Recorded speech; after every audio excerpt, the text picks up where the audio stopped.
ఒక్కరోజు traffic police లేకపోతే హైదరాబాద్ ఎలా ఉండొచ్చు? హైదరాబాద్ గ్రిడ్ లాగా అయిపోతుంది, ఎక్కడికక్కడ. చైనాలో 12 days అయిందట అది క్లియర్ కావడానికి. 30 minutes డెలివరీ ఏదైతే ఉందో రిస్క్ డ్రైవింగ్ ని ఇండైరెక్ట్ గా ఎంకరేజ్ చేస్తున్నట్టేనా? చాలా యాక్సిడెంట్స్ నైట్ వేళలో రెడ్ సిగ్నల్ జంపింగ్ వల్లనే అవుతుంది. హైదరాబాద్ ట్రాఫిక్ మొత్తాన్ని కంట్రోల్ చేయడం ఎలా ఉంటుంది సార్? కింద పడిపోయిన తర్వాత ఎవరు పట్టించుకోవడం లేదు. ఒక కుక్క చనిపోతే 10 కుక్కలు వస్తాయి, ఒక కాకి చనిపోతే 10 కాకులు వస్తాయి, కానీ మనుషులు చూసుకుంటూ పోతున్నారు. ట్రాఫిక్ పోలీసులు ఫోటోలు బాగా తీస్తూ కెమెరామెన్లు అయ్యారు అని చెప్పి పబ్లిక్ ఆరోపిస్తున్నారు. స్పీడ్ లేజర్ గానే ఉంటుంది, ఎక్కడో చాటున పెట్టుకుంటారు. ఒకవేళ మీరు ముందు కనబడే విధంగా పెట్టుకుంటే మీరు స్పీడ్కి వెళ్తారా? 80 నుంచి మీరు 60కి తగ్గిపోతారు. డ్రంక్ అండ్ డ్రైవింగ్ లో పట్టుబడ్డ వాళ్ళతోటి మీ ఎక్స్పీరియన్స్ ఎలా ఉంటుంది? వాడు ఊదురా అంటే ఊదడు, అరే బాబు కింది కూపురా అంటే పై కూతాడు. సీఎం గారితో మాట్లాడతామంటారు.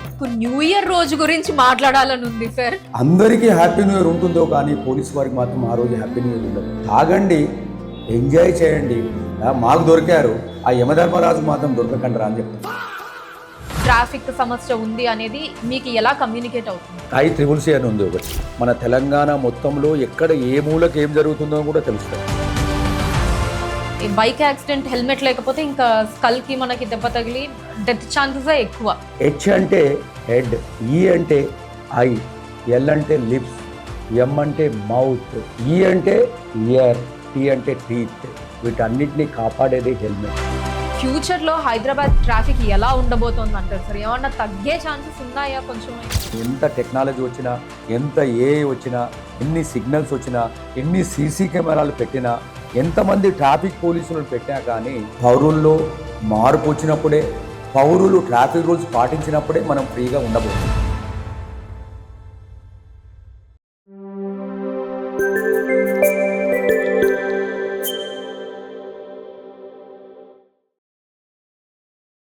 Hello everyone, welcome to Visual Talks podcast. మనం ప్రతిరోజు రోడ్లపై చూసేది కేవలం ట్రాఫిక్ కాదండి. ఎన్నో ఎమోషన్స్, ఎన్నో కథలు, మరెన్నో బాధలు, ఇంకెన్నో రిస్కులు. మరోవైపు ఆ పరుగుల్ని కంట్రోల్ చేయడానికి ఎండలో, వానలో, ప్రెషర్లో పనిచేసే ఒక వ్యవస్థ. అసలు హైదరాబాద్ ట్రాఫిక్ వెనక ఉన్న రియాలిటీ ఏంటి? పబ్లిక్ బిహేవియర్ నుంచి స్మార్ట్ ట్రాఫిక్ సొల్యూషన్స్ వరకు, ఫ్యూచర్ సిటీ ఛాలెంజెస్ నుంచి హ్యూమన్ ఎమోషన్స్ వరకు కంప్లీట్లీ ఈరోజు మనం మాట్లాడుకోబోతున్నాం.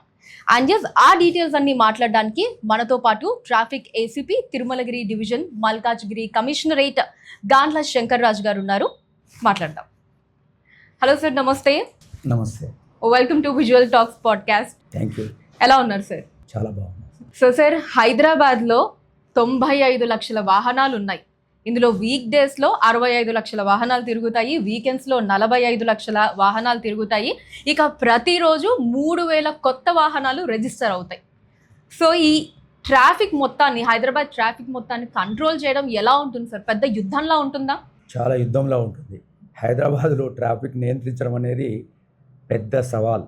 మేము 24/7 మా ట్రాఫిక్ సిబ్బంది సహకారంతో, తర్వాత టెక్నాలజీ సహకారంతో, ప్రజల సహకారంతో ఈ ట్రాఫిక్ను నియంత్రించగలుగుతున్నాం. ఓకే సార్, అసలు ఈ సిటీలో ట్రాఫిక్ ప్రాబ్లమ్స్కి కావచ్చు, ట్రాఫిక్ ప్రాబ్లమ్స్ ఇంతగా పెరగడానికి కావచ్చు, కారణాలు ఏంటి అని మీరు అనుకుంటున్నారు? ట్రాఫిక్ పెరగడానికి చాలా కారణాలు ఉన్నాయి. మన హైదరాబాద్ సిటీలో ప్రతిరోజు ఎన్నో లక్షల వాహనాలు జిల్లాల నుంచి, వేరే పట్టణాల నుంచి వస్తున్నాయి. అలాగే ప్రతిరోజు ఒక 2500 నుంచి 3000 కొత్త వాహనాలు రోడ్లపైకి వస్తున్నాయి. రోడ్లు చాలా నేరో ఉన్నాయి. కొన్ని ఫ్లైఓవర్స్ ఉన్నాయి, కానీ ఆ ఫ్లైఓవర్స్ ఈ ట్రాఫిక్ను నియంత్రించలేకపోతున్నాయి. కాబట్టి హైదరాబాదులో ట్రాఫిక్ నియంత్రించాలి అంటే ఒక సవాల్ లాంటిదే. కాబట్టి ఈ టెక్నాలజీ సహకారంతో ముందుకు పోతున్నాం. ఓకే, అంటే ఇప్పుడు ఏమేమి కొత్తగా ఇంప్లిమెంట్ చేయబోతున్నారు సార్ ఈ ట్రాఫిక్ కంట్రోల్ కోసం? ట్రాఫిక్ కంట్రోల్ గురించి మల్కాజ్గిరి కమిషనరేట్ పరిధిలో, నా డివిజన్ పరిధిలో 3 పోలీస్ స్టేషన్లు ఉన్నాయి. ఒకటి తిరుమలగిరి, ఒకటి బేగంపేట్, మరియు తర్వాత అల్వాల్. ఈ 3 పోలీస్ స్టేషన్ పరిధిలో సాధ్యమైనంత వరకు అన్ని జంక్షన్స్ కూడా సిగ్నల్ జంక్షన్ చేశాం. తర్వాత ఈ సిగ్నల్స్ సహకారంతో సిబ్బందిని కూడా పెంచాం. ప్రతిరోజు బేగంపేట్లో ఎయిర్పోర్ట్ ఉండడం వల్ల VIPల మూమెంట్ కూడా చాలా ఉంది. అలాగే ఈ యొక్క ఐటీ కారిడార్కు మన ఉప్పల్ నుంచి ఇక్కడికి మన పంజగుట్ట మీదుగా మాదాపూర్కు ఇక్కడ నుంచి వెళ్తుంటారు కాబట్టి పీక్ అవర్స్లో స్పెషల్ సిబ్బందిని కూడా నియమించాము. తర్వాత కెమెరా వ్యవస్థను కూడా ఏర్పాటు చేసుకున్నాం. ఓకే సార్, ఇప్పుడు ట్రాఫిక్ నియమాలు పాటించండి అని చెప్పి చెప్తూనే ఉంటాము. కొంతమంది పాటిస్తారు, చాలామంది పాటించరు. ఈ ట్రాఫిక్ నియమాలు పాటించకపోవడం వల్ల ప్రజలు ఎదుర్కొనేటటువంటి ప్రమాదాల గురించి ఏం చెప్తారండి మీరు? ట్రాఫిక్ నియమాలు పాటించాలి. ట్రాఫిక్ నియమాలు అంటే హెల్మెట్ పెట్టుకోవాలి, రాంగ్ సైడ్ పోకుండా ఉండాలి, తర్వాత రెడ్ సిగ్నల్ జంపింగ్ చేయడం, ఇవన్నీ కూడా మేము వాళ్ళు పాటించని వాళ్ళ పట్ల మేము స్పెషల్ ఎన్ఫోర్స్మెంట్ చేసేసి వాళ్ళ మీద కేసెస్ బుక్ చేయడం జరుగుతుంది. అలాగే ఎన్నో అవేర్నెస్ ప్రోగ్రామ్స్ ఈ యొక్క పబ్లిక్ పౌరులకు కానీ చిన్నపిల్లలకు కానీ కాలేజీ పిల్లలకు కానీ అవేర్నెస్ ప్రోగ్రామ్స్ ప్రతిరోజు ఎక్కడో ఒక చోట మేము అవేర్నెస్ ప్రోగ్రామ్స్లో కూడా అవగాహన కల్పిస్తున్నాం. ఓకే సార్, అవి ఎటువంటి అవేర్నెస్ ప్రోగ్రామ్స్ తెలుసుకోవచ్చా? అంటే హెల్మెట్కి సంబంధించినవి, ఆ తర్వాత సీట్ బెల్ట్కు సంబంధించినవి, డ్రంక్ అండ్ డ్రైవ్కి సంబంధించినవి. ఒకసారి డ్రంక్ అండ్ డ్రైవ్లో దొరికిన తర్వాత వాళ్ళకు కౌన్సిలింగ్ కూడా మేము ఇస్తున్నాం. కౌన్సిలింగ్లో లైవ్ యాక్సిడెంట్స్ వీడియో చూపించడము, ఆ వీడియో చూపించిన తర్వాత చాలామంది కూడా అది తాగుడు కూడా మానివేయడం జరిగింది. ఓకే సార్, ఇప్పుడు ఈ సీట్ బెల్ట్ గురించి కావచ్చు, హెల్మెట్ గురించి కావచ్చు, అవేర్నెస్ ప్రోగ్రామ్స్ చేస్తున్నాం అన్నారు కదా. సో దాంట్లో భాగంగా అంటే అవేర్నెస్ ప్రోగ్రామ్స్ ఎలా ఉంటాయి సార్? ఎస్పెషల్లీ యూత్కి రీచ్ అయ్యేలాగా ఏ విధంగా వాటిని డిజైన్ చేశారనుకోవచ్చు? ఆ యూత్కు రీచ్ అయ్యేలాగా మనము ఓన్లీ పీపీటీ ద్వారా, అంటే డైరెక్టు ఓవరాల్గా కాకుండా ఒక స్పెషల్ వీడియో చేసేసి వాళ్ళకు డైరెక్ట్ వాళ్ళ మనసులకు వెళ్ళే విధంగా లైవ్ యాక్సిడెంట్స్ సీసీ కెమెరాల ద్వారా వచ్చిన వీడియోస్ను వాటిని సేకరించి డైరెక్ట్ ప్రొజెక్టర్ ద్వారా వాళ్ళకు చూపించడం వల్ల వాళ్ళు చాలా మార్పు మేము గమనిస్తున్నాం. ఓకే, అండ్ అలానే సార్, ఇప్పుడు ఈ డ్రంక్ అండ్ డ్రైవ్ కావచ్చు, ఓవర్ స్పీడ్, ఈ నిబంధనల ఉల్లంఘన ఏదైతే ఉంటుందో, సో అలాంటివి జరిగినప్పుడు మీరు తీసుకునేటటువంటి స్ట్రిక్ట్ యాక్షన్స్ ఏముంటాయి?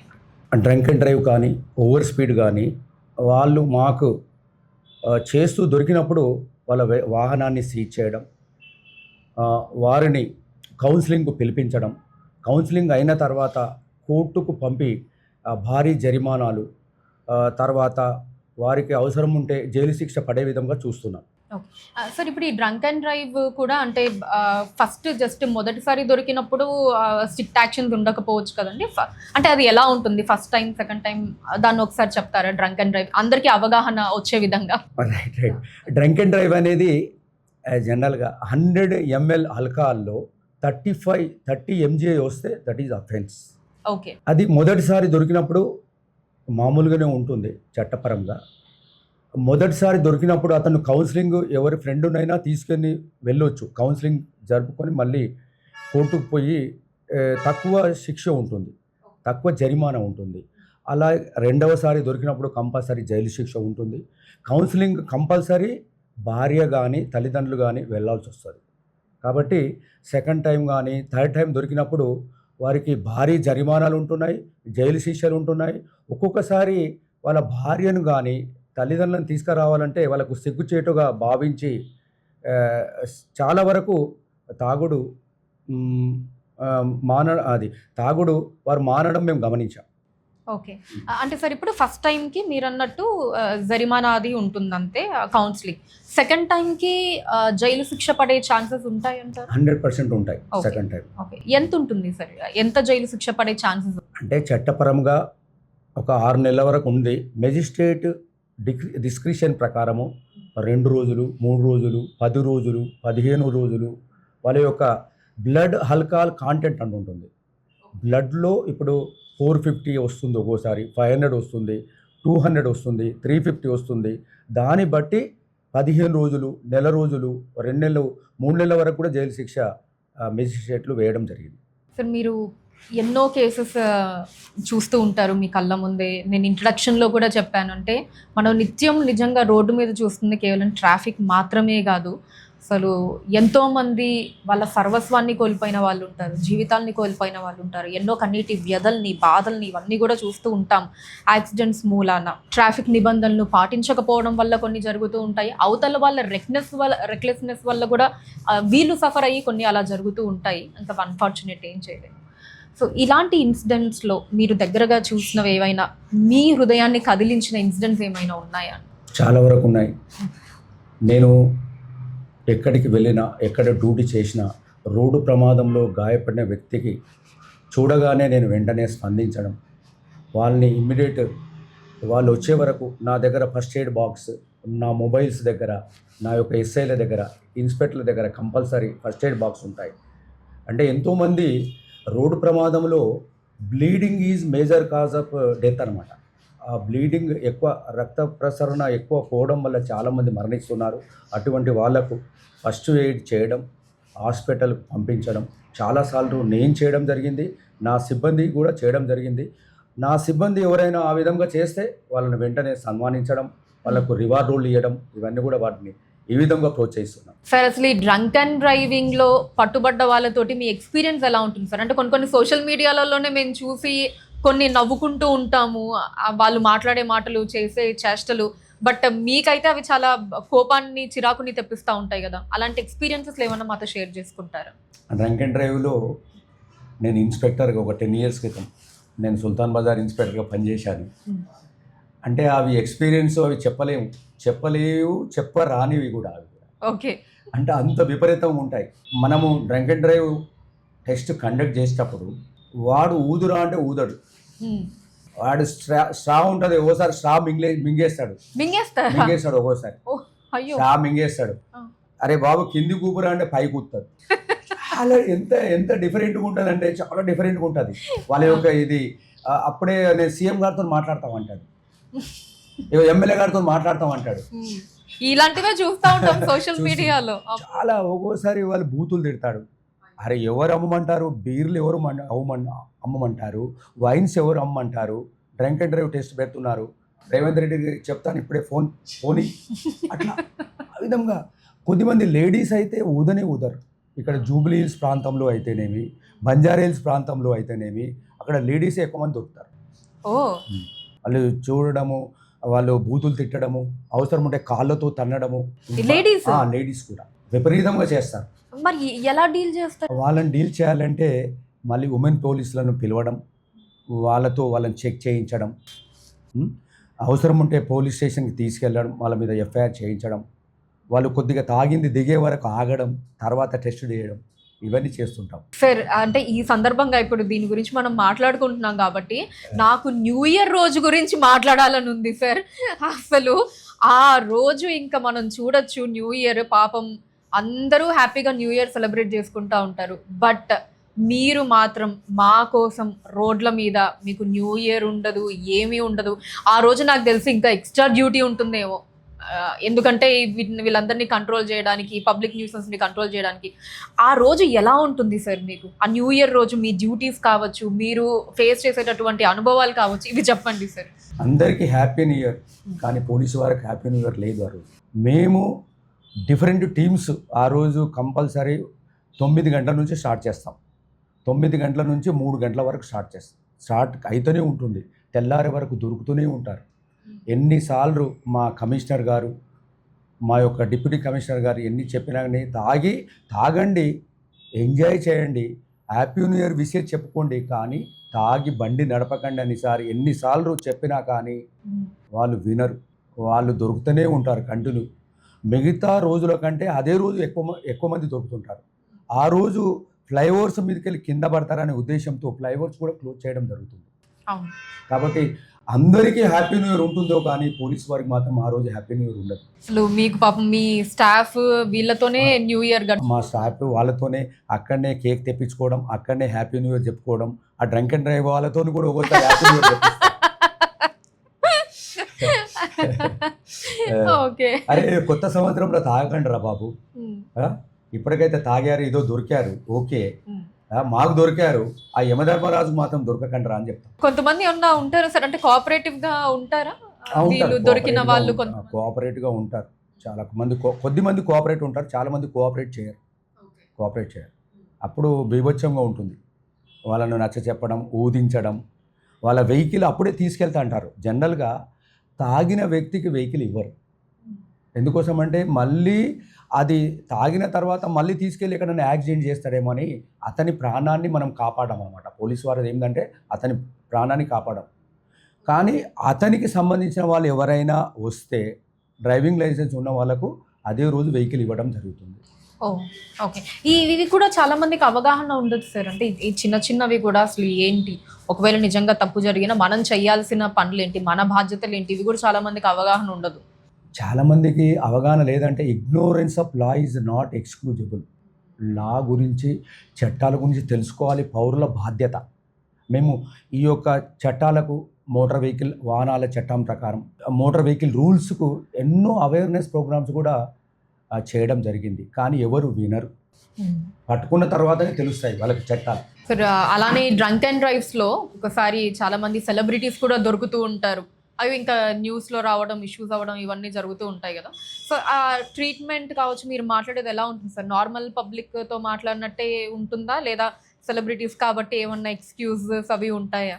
ఎక్స్క్యూజెస్ అసలు చట్టం ముందు అందరూ సమానులే. సెలబ్రిటీ అయినా, ఎమ్మెల్యే అయినా, లేకపోతే మామూలు పౌరుడైనా అందరూ ఒకటే చట్టం ముందు. అందరికీ ఒకే రకంగా ట్రీట్మెంట్ ఉంటుంది, అందరికీ ఒకటే బ్రీత్ అనలైజర్ ఉంటుంది, అందరికీ ఒకటే స్ట్రా ఉంటుంది, ఒకరే కానిస్టేబుల్ ఉంటాడు, అతడే ఊడిస్తాడు. స్పెషల్ ట్రీట్మెంట్ ఎవరికి కూడా ఉండదు. సార్ ఇప్పటివరకు మీ ఎక్స్పీరియన్స్లో ఎప్పుడైనా సెలబ్రిటీస్ పట్టుబడితే డ్రంక్ అండ్ డ్రైవ్స్లో ఏమన్నా పోస్ట్ కొట్టడం, ఇది అది మాట్లాడడం, ఇలాంటివి ఏమన్నా జరిగాయి? అవన్నీ జరుగుతుంటాయి, కానీ మేము కెమెరాలో అవన్నీ జరుగుతుంటాయి, కానీ మేము అందరిలాగా టేక్ ఇట్ తీసుకుంటాం. వాళ్ళు చెప్తూనే ఉంటుంటారు, మేము వింటూనే ఉంటుంటాము. అంటే డ్రంక్ అండ్ డ్రైవ్లో ఒకసారి మీరు డ్రంక్ అండ్ డ్రైవ్ గురించి అడుగుతున్నారు.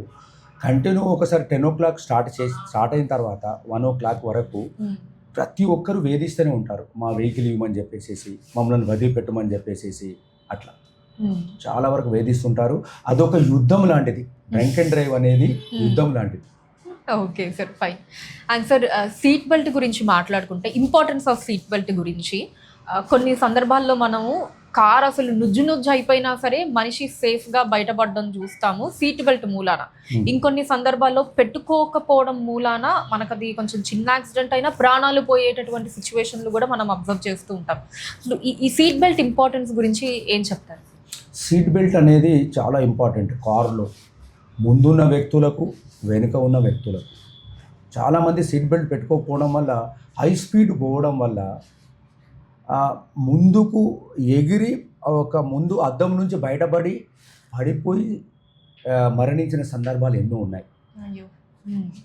సీట్ బెల్ట్ పెట్టుకుంటే అది స్టిక్ అయిన వెనుకకు ఇట్లా ఈ విధంగా ఉంటుంది, ముందుకు జరగడానికి ఉండదు. కాబట్టి సీట్ బెల్ట్ కంపల్సరీ పెట్టుకోవాలి. ఆ స్పీడ్లో 8 రేట్స్ ఎక్కువ వేగంతో ముందుకు మనము పడడానికి ఆస్కారం ఉంటుంది. కాబట్టి ప్రతి ఒక్కరు, డ్రైవర్ అయితేనేమి, డ్రైవర్ పక్కన ఉన్న వ్యక్తి అయితేనేమి, వెనుక కూర్చున్న వాళ్ళు కూడా కంపల్సరీ సీట్ బెల్ట్ పెట్టుకోవాలి. సార్ ఒక్కసారి అంటే ఇప్పుడు ఈ మన పాడ్కాస్ట్ చూస్తున్న వ్యూవర్స్కి అసలు ఒక ఎస్టిమేషన్, ఒక అవగాహన ఉండడానికి, సీట్ బెల్ట్ పెట్టుకుంటే ఎంత శాతం మనకి యాక్సిడెంట్లో ప్రాణాలు సర్వైవల్ అయ్యే ఛాన్స్ ఉంటుంది, పెట్టుకోకపోతే అఫ్కోర్స్ డెఫినెట్లీ అది చాలా రిస్క్ అనుకోండి, బట్ పెట్టుకుంటే మనం మాట్లాడుకుందాం, పెట్టుకుంటే ఎంత పర్సెంటేజ్ ఉంటుంది సర్వైవల్కి? పెట్టుకుంటే 100% ఉంటుంది.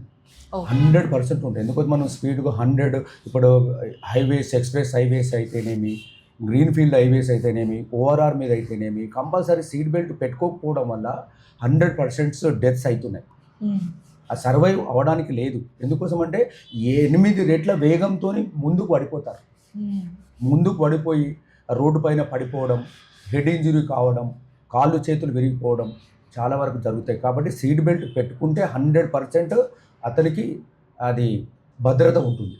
Sir at the same time accident ఒకవేళ అయితే చుట్టూ ఉన్నవాళ్ళు, అక్కడ ఎవరైతే ఉంటారో, ఇన్ కేస్ ఎవరైనా ఉంటే ఎలాంటి నెససరీ యాక్షన్స్ వెంటనే తీసుకుంటే మంచిది అంటారు సార్? ఎందుకంటే మనకి చెప్తారు కదా, ఒక్క నిమిషం కూడా ఇంపార్టెంట్. డాక్టర్స్ ఒక్కొక్కసారి అంటారు, 5 నిమిషాలు ముందు తీసుకొచ్చుంటే బ్రతికించే వాళ్ళం అని చెప్పి. సో యాక్సిడెంట్ జరిగిన తర్వాత ప్రతి సెకండ్ కూడా వాళ్ళకి చాలా వాల్యుబుల్ లైఫ్కి. ఏం చేయాలంటారు సార్ అక్కడ ఉన్న వాళ్ళు? యాక్సిడెంట్ అంటేనే అనుకోకుండా జరిగేది. అది ప్రతిరోజు మనకు మన ఇండియాలో ఒక 4 మినిట్స్కి ఒక డెత్, ఒక 1 అవర్కు 20 మెంబర్స్ చనిపోతున్నారు. 1 అవర్కి 1 డేలో 450 to 500 పర్సన్స్ యంగ్ పర్సన్ చనిపోతున్నారు. 18 సంవత్సరాల నుంచి 35 సంవత్సరాలు చాలామంది చనిపోతున్నారు. కాబట్టి యాక్సిడెంట్ అనేది చాలా భయానకమైనది అనమాట. ఒకసారి యాక్సిడెంట్ జరిగిన తర్వాత ఇమ్మీడియట్ ట్రీట్మెంట్ ఉంటే, ఈ ట్రామా కేర్ సెంటర్స్ దగ్గర ఉంటే చాలామంది బతుకుతారు. గోల్డెన్ అవర్ అని అంటారు. ఆ గోల్డెన్ అవర్లో కంపల్సరీ అతనికి హాస్పిటల్ చేర్పిస్తే అతను 100% సర్వైవ్ చేయవచ్చు. కానీ చాలామంది సెల్ఫీలు దిగడం, యాక్సిడెంట్ అయితే పట్టించుకోకపోవడం ఇవన్నీ చేస్తున్నారు. ఒక యాక్సిడెంట్ జరగానే కంపల్సరీ అతనికి ఫస్ట్ ఎయిడ్ చేయాలి. ఫస్ట్ ఎయిడ్ చేస్తే మనము అతనికి ఒక 40% 50% మనము సర్వైవ్ చేసినట్టే. ఇమ్మీడియట్ అతనికి ఒక గ్లాస్ వాటర్ అని ఇవ్వాలి. ఒక అంబులెన్స్ను పిలిపించాలి. అంబులెన్స్లో అతను ఎక్కించి సరైన టైంకు హాస్పిటల్కి పంపిస్తే ఒక కుటుంబాన్ని, ఒక ప్రాణాన్ని నిలిపిన వాళ్ళం అవుతాము. దాని గురించి కేంద్ర ప్రభుత్వం అయితేనేమి, రాష్ట్ర ప్రభుత్వం అయితేనేమి గుడ్ సామ్రాటియన్ అవార్డు అనేది ఇస్తున్నారు.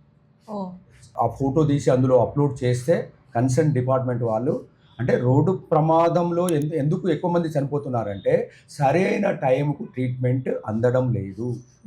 ఫస్ట్ ఎయిడ్ జరిగితే చాలా వరకు సర్వైవ్ కావచ్చు.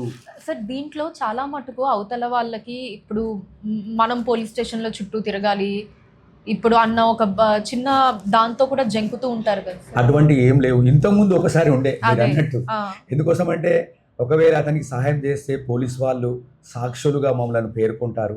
సాక్షులుగా మేము కోర్టుకు పోయి చెప్పాల్సి వస్తుంది. ఒకవేళ హాస్పిటల్ చేపిస్తే మమ్మల్నే ఆ యొక్క హాస్పిటల్ బిల్లు కట్టుమంటారనే భయం ఉండే. అటువంటిది ఇప్పుడు లేదు. కాబట్టి ధైర్యంగా ఎవరైనా తోటి వారిగా, తోటి మనిషిగా కంపల్సరీ యాక్సిడెంట్ జరిగినప్పుడు కంపల్సరీ అతనికి సహాయం చేస్తే ఎంతో సంతృప్తి మిగులుతుంది. సార్ అయితే ఇప్పుడు ఈ ఉల్లంఘనల తర్వాత పట్టుకోవడము, వాళ్ళకి కౌన్సిలింగ్, జరిమానాలు, వీటికన్నా కూడా ఆ బాధ్యత ఏదైతే ఉందో, రెస్పాన్సిబిలిటీ టువర్డ్స్ వాళ్ళని డ్రైవ్ చేయడానికి ఎటువంటి మెజర్స్ తీసుకుంటే బెటర్ అంటారు? రైట్. ఒక బాధ్యత గల పౌరుడిగా మనము ట్రాఫిక్ రూల్స్ పాటించాలి. ట్రాఫిక్ రూల్స్ పాటించడం వల్ల మనకు ఈ యొక్క ట్రాఫిక్ జామ్స్ కానీ, ప్రమాదాలు, చిన్న ప్రమాదాలు కానీ, మరణాలు కానీ సంభవించవు. ప్రతి ఒక్కరు బాధ్యత గల పౌరునిగా, బాధ్యత గల యూనిఫామ్ లేని పోలీసుగా రోడ్డు పైన మనం ప్రవర్తిస్తే, క్రమశిక్షణతో ఉంటే, ఓపికతో ఉంటే ఈ ప్రమాదాలను తగ్గించగలుగుతాము. సరైన టైంకు మనం గమ్యస్థానం చేరగలుగుతాం. ఓకే. అండ్ సార్ అలానే స్కూల్ స్టూడెంట్స్కి, కాలేజ్ స్టూడెంట్స్కి వీళ్ళకి ట్రాఫిక్ అవేర్నెస్ ఎలా కలిగిస్తే బెటర్ అంటారు? ఎందుకంటే వాళ్ళకి నాకు తెలిసి అప్పుడే ఆ బ్రెయిన్లో వాళ్ళకి ఆ స్టార్ట్ అయితే బాధ్యత అన్నది, వాళ్ళు ఎప్పుడైతే 18 దాటుతారో అప్పుడు ఇంకా కొంచెం బెటర్గా వాళ్ళు రెస్పాన్సిబుల్గా ఉండగలుగుతారని నా అభిప్రాయం. స్కూల్ స్టూడెంట్స్ చిన్నపిల్లలప్పటి నుంచే మన పాఠశాలలో ట్రాఫిక్ సంబంధించిన సిలబస్ ఉండాలి. చిన్నపిల్లలు గురువుల నుంచి, తల్లిదండ్రుల నుంచి నేర్చుకుంటారు. చిన్నపిల్లలకు తల్లిదండ్రులు, గురువులు వాళ్ళకు ట్రాఫిక్ రూల్స్ పాటించడంలో ఆదర్శంగా ఉండాలి. అంతేకాని ఆ చిన్నపిల్లల ముందే వీళ్ళు సీట్ బెల్ట్ పెట్టుకోకపోవడం, హెల్మెట్ పెట్టుకోకపోవడం, ట్రాఫిక్ సిగ్నల్ను దాటడం, తొందరగా వెళ్ళాలనే ఉద్దేశంతో చిన్నపిల్లలు ఉన్నప్పటి నుంచే ట్రాఫిక్కి సంబంధించిన అవగాహన వాళ్ళకు నేర్పే విధంగా తల్లిదండ్రులు, గురువులు, తర్వాత పోలీసులు వాళ్ళకు చిన్నప్పటి నుంచే నేర్పిస్తే వాళ్ళు ఒక బాధ్యతాగలమైన పౌరునిగా, అతడు 18 years దాటిన తర్వాత డ్రైవింగ్ లైసెన్స్ తీసుకోవడం, తర్వాత వాహనాన్ని నడపడం, ఇవన్నీ చేయగలుగుతారు. చాలామంది నేను చూస్తుంటాను. నేను ఎన్నో అవేర్నెస్ ప్రోగ్రామ్స్ కూడా స్కూల్స్లో, కాలేజెస్లో, ఆర్టీసీ డిపోలలో, ఆటో డ్రైవర్స్కు నేను ఎన్నో ఇస్తుంటాను. డ్రైవ్స్ ఏమన్నా కండక్ట్ చేస్తారా సార్? డ్రైవ్స్ ఏమన్నా కండక్ట్ చేస్తారా? స్పెషల్ డ్రైవ్స్ కూడా మేము కండక్ట్ చేస్తుంటాము. చాలా వరకు ఏంటంటే తల్లిదండ్రులు వాళ్ళు మైనర్గా ఉన్నప్పుడే వెహికల్ ఇప్పించడం, ఏదో స్టేటస్గా భావించడం. ఇంత చిన్నప్పటి నుంచే, అరే నేను చిన్నగా ఉన్నప్పుడు నాకు డ్రైవింగే రాలేదు, నువ్వు నాకంటే ఎక్కువ మంచిగా డ్రైవ్ చేస్తున్నావు అని చెప్పేసి వాళ్ళని ప్రోత్సహించడం. మైనర్లకు అసలుకు ఇవ్వకూడదు. జనరల్గా 16 years దాటిన తర్వాత కూడా అతను డ్రైవ్ చేయవచ్చు. ఎప్పుడు డ్రైవ్ చేయవచ్చు? ఆర్టీఏ నుంచి డ్రైవింగ్ లైసెన్స్ తీసుకోవాలి. బిలో 50cc వెహికల్స్, అంటే ఇప్పుడు ఎలక్ట్రిక్ వెహికల్స్, బ్యాటరీ వెహికల్స్ నడపవచ్చు. నడిపినప్పుడు కూడా అతడు హెల్మెట్ పెట్టాలి, రోడ్డు భద్రతను పాటించాలి. 18 ఇయర్స్ కంప్లీట్ అయిన తర్వాత మాత్రమే తల్లిదండ్రులు వాళ్లకు వెహికల్ ఇచ్చే విధంగా ఉంటే వాళ్ళకు ఒక విధమైన క్రమశిక్షణ ఏర్పడి వాడు బాధ్యత గల పౌరునిగా ఆ రోడ్డు పైన క్రమశిక్షణ పాటించగలిగిన వాడు అవుతాడు. సరే, ఇందాక సీట్ బెల్ట్ గురించి మనం మాట్లాడుకున్నాం, ఇప్పుడు మీరు బైక్ గురించి మాట్లాడుతున్నారు, నాకు హెల్మెట్ గుర్తొచ్చింది. అసలు ఇంకా హెల్మెట్ లేకపోతే ఇంకా స్ట్రైట్ అవే, అంటే అట్లీస్ట్ కార్ అన్నా కొద్దో గొప్ప సర్వైవల్ ఛాన్సెస్ ఉంటాయేమో, కానీ బైక్ యాక్సిడెంట్ హెల్మెట్ లేకపోతే ఇంకా స్కల్కి మనకి దెబ్బ తగిలి డెత్ ఛాన్సెసే ఎక్కువ. మనం ఒక సెలబ్రిటీ యాక్సిడెంట్ తీసుకున్నా, సాయిధరం తేజ్ గారిది అప్పుడు అయ్యింది. ఆయన హెల్మెట్ పెట్టుకోవడం మూలానే సర్వైవ్ అవ్వగలిగారు అంత పెద్ద యాక్సిడెంట్ కూడా. సో ఈ సందర్భంగా హెల్మెట్ యొక్క ఇంపార్టెన్స్ గురించి ఏం చెప్పండి. హెల్మెట్ అనేది వెరీ వెరీ ఇంపార్టెంట్. మన బాడీలో అన్నిటికంటే ఇంపార్టెంట్ ఏది? హెడ్. హెచ్ అంటే హెడ్, ఈ అంటే ఐ, ఎల్ అంటే లిప్స్, ఎం అంటే మౌత్, ఈ అంటే ఇయర్, టీ అంటే టీత్. వీటన్నిటినీ కాపాడేది హెల్మెట్. అది ఎందుకోసం అంటే మనము హెల్మెట్కి సంబంధించిన అవగాహనలు ఎన్నో చేశాం. మేము అవగాహన సదస్సులు ఏర్పాటు చేశాం, అవేర్నెస్ ప్రోగ్రామ్స్ కూడా కండక్ట్ చేశాము. చాలాసార్లు మా యొక్క కానిస్టేబుల్స్కు నిన్న మొన్న కూడా హెల్మెట్, నా బర్త్డే సందర్భంగా నిన్ననే హెల్మెట్స్ బహుకరించాను. అది ఐసిఐసిఐ లొంబాడో వాళ్ళతో కూడా ఈ యొక్క పాత్రికేయులకు, విలేకరులకు, ఎలక్ట్రానిక్ మిత్రులకు, వీళ్ళందరికీ కూడా హెల్మెట్స్ కూడా వారితో పాటు వారి పిల్లలకు కూడా. అంటే జనరల్గా మోటార్ వాహనాల చట్టం ప్రకారము రైడర్ అంటే వెహికల్ నడిపేవాడు, పిలియన్ రైడర్ అంటే వెనుక కూర్చునేవాళ్ళు. ఇద్దరు పెట్టుకోవాలి, కానీ ఒక్కరు కూడా పెట్టుకుంటలేరు. ఏదో పోలీసు వాళ్ళు ఫోటోలు కొడతారని, మాకు చాలా ఇష్యూ చేస్తారని, ఏదో ఐఎస్ఐ మార్కు లేని హెల్మెట్లు కొనడం, ఏదో పెట్టుకోవడం, హెల్మెట్ పెట్టుకున్న తర్వాత బకెల్ పెట్టుకోకపోవడం. సార్, ఇక్కడ మీరు ఐఎస్ఐ మార్క్ హెల్మెట్ అని మెన్షన్ చేశారు కాబట్టి అడుగుతున్నాను, ఎటువంటి హెల్మెట్ని కొనాలంటారు? అది కూడా ఒకసారి. బ్యూరో ఆఫ్ ఇండియన్ స్టాండర్డ్ అంటుంటుంది, ఐఎస్ఐ మార్క్ ఉంటుంది.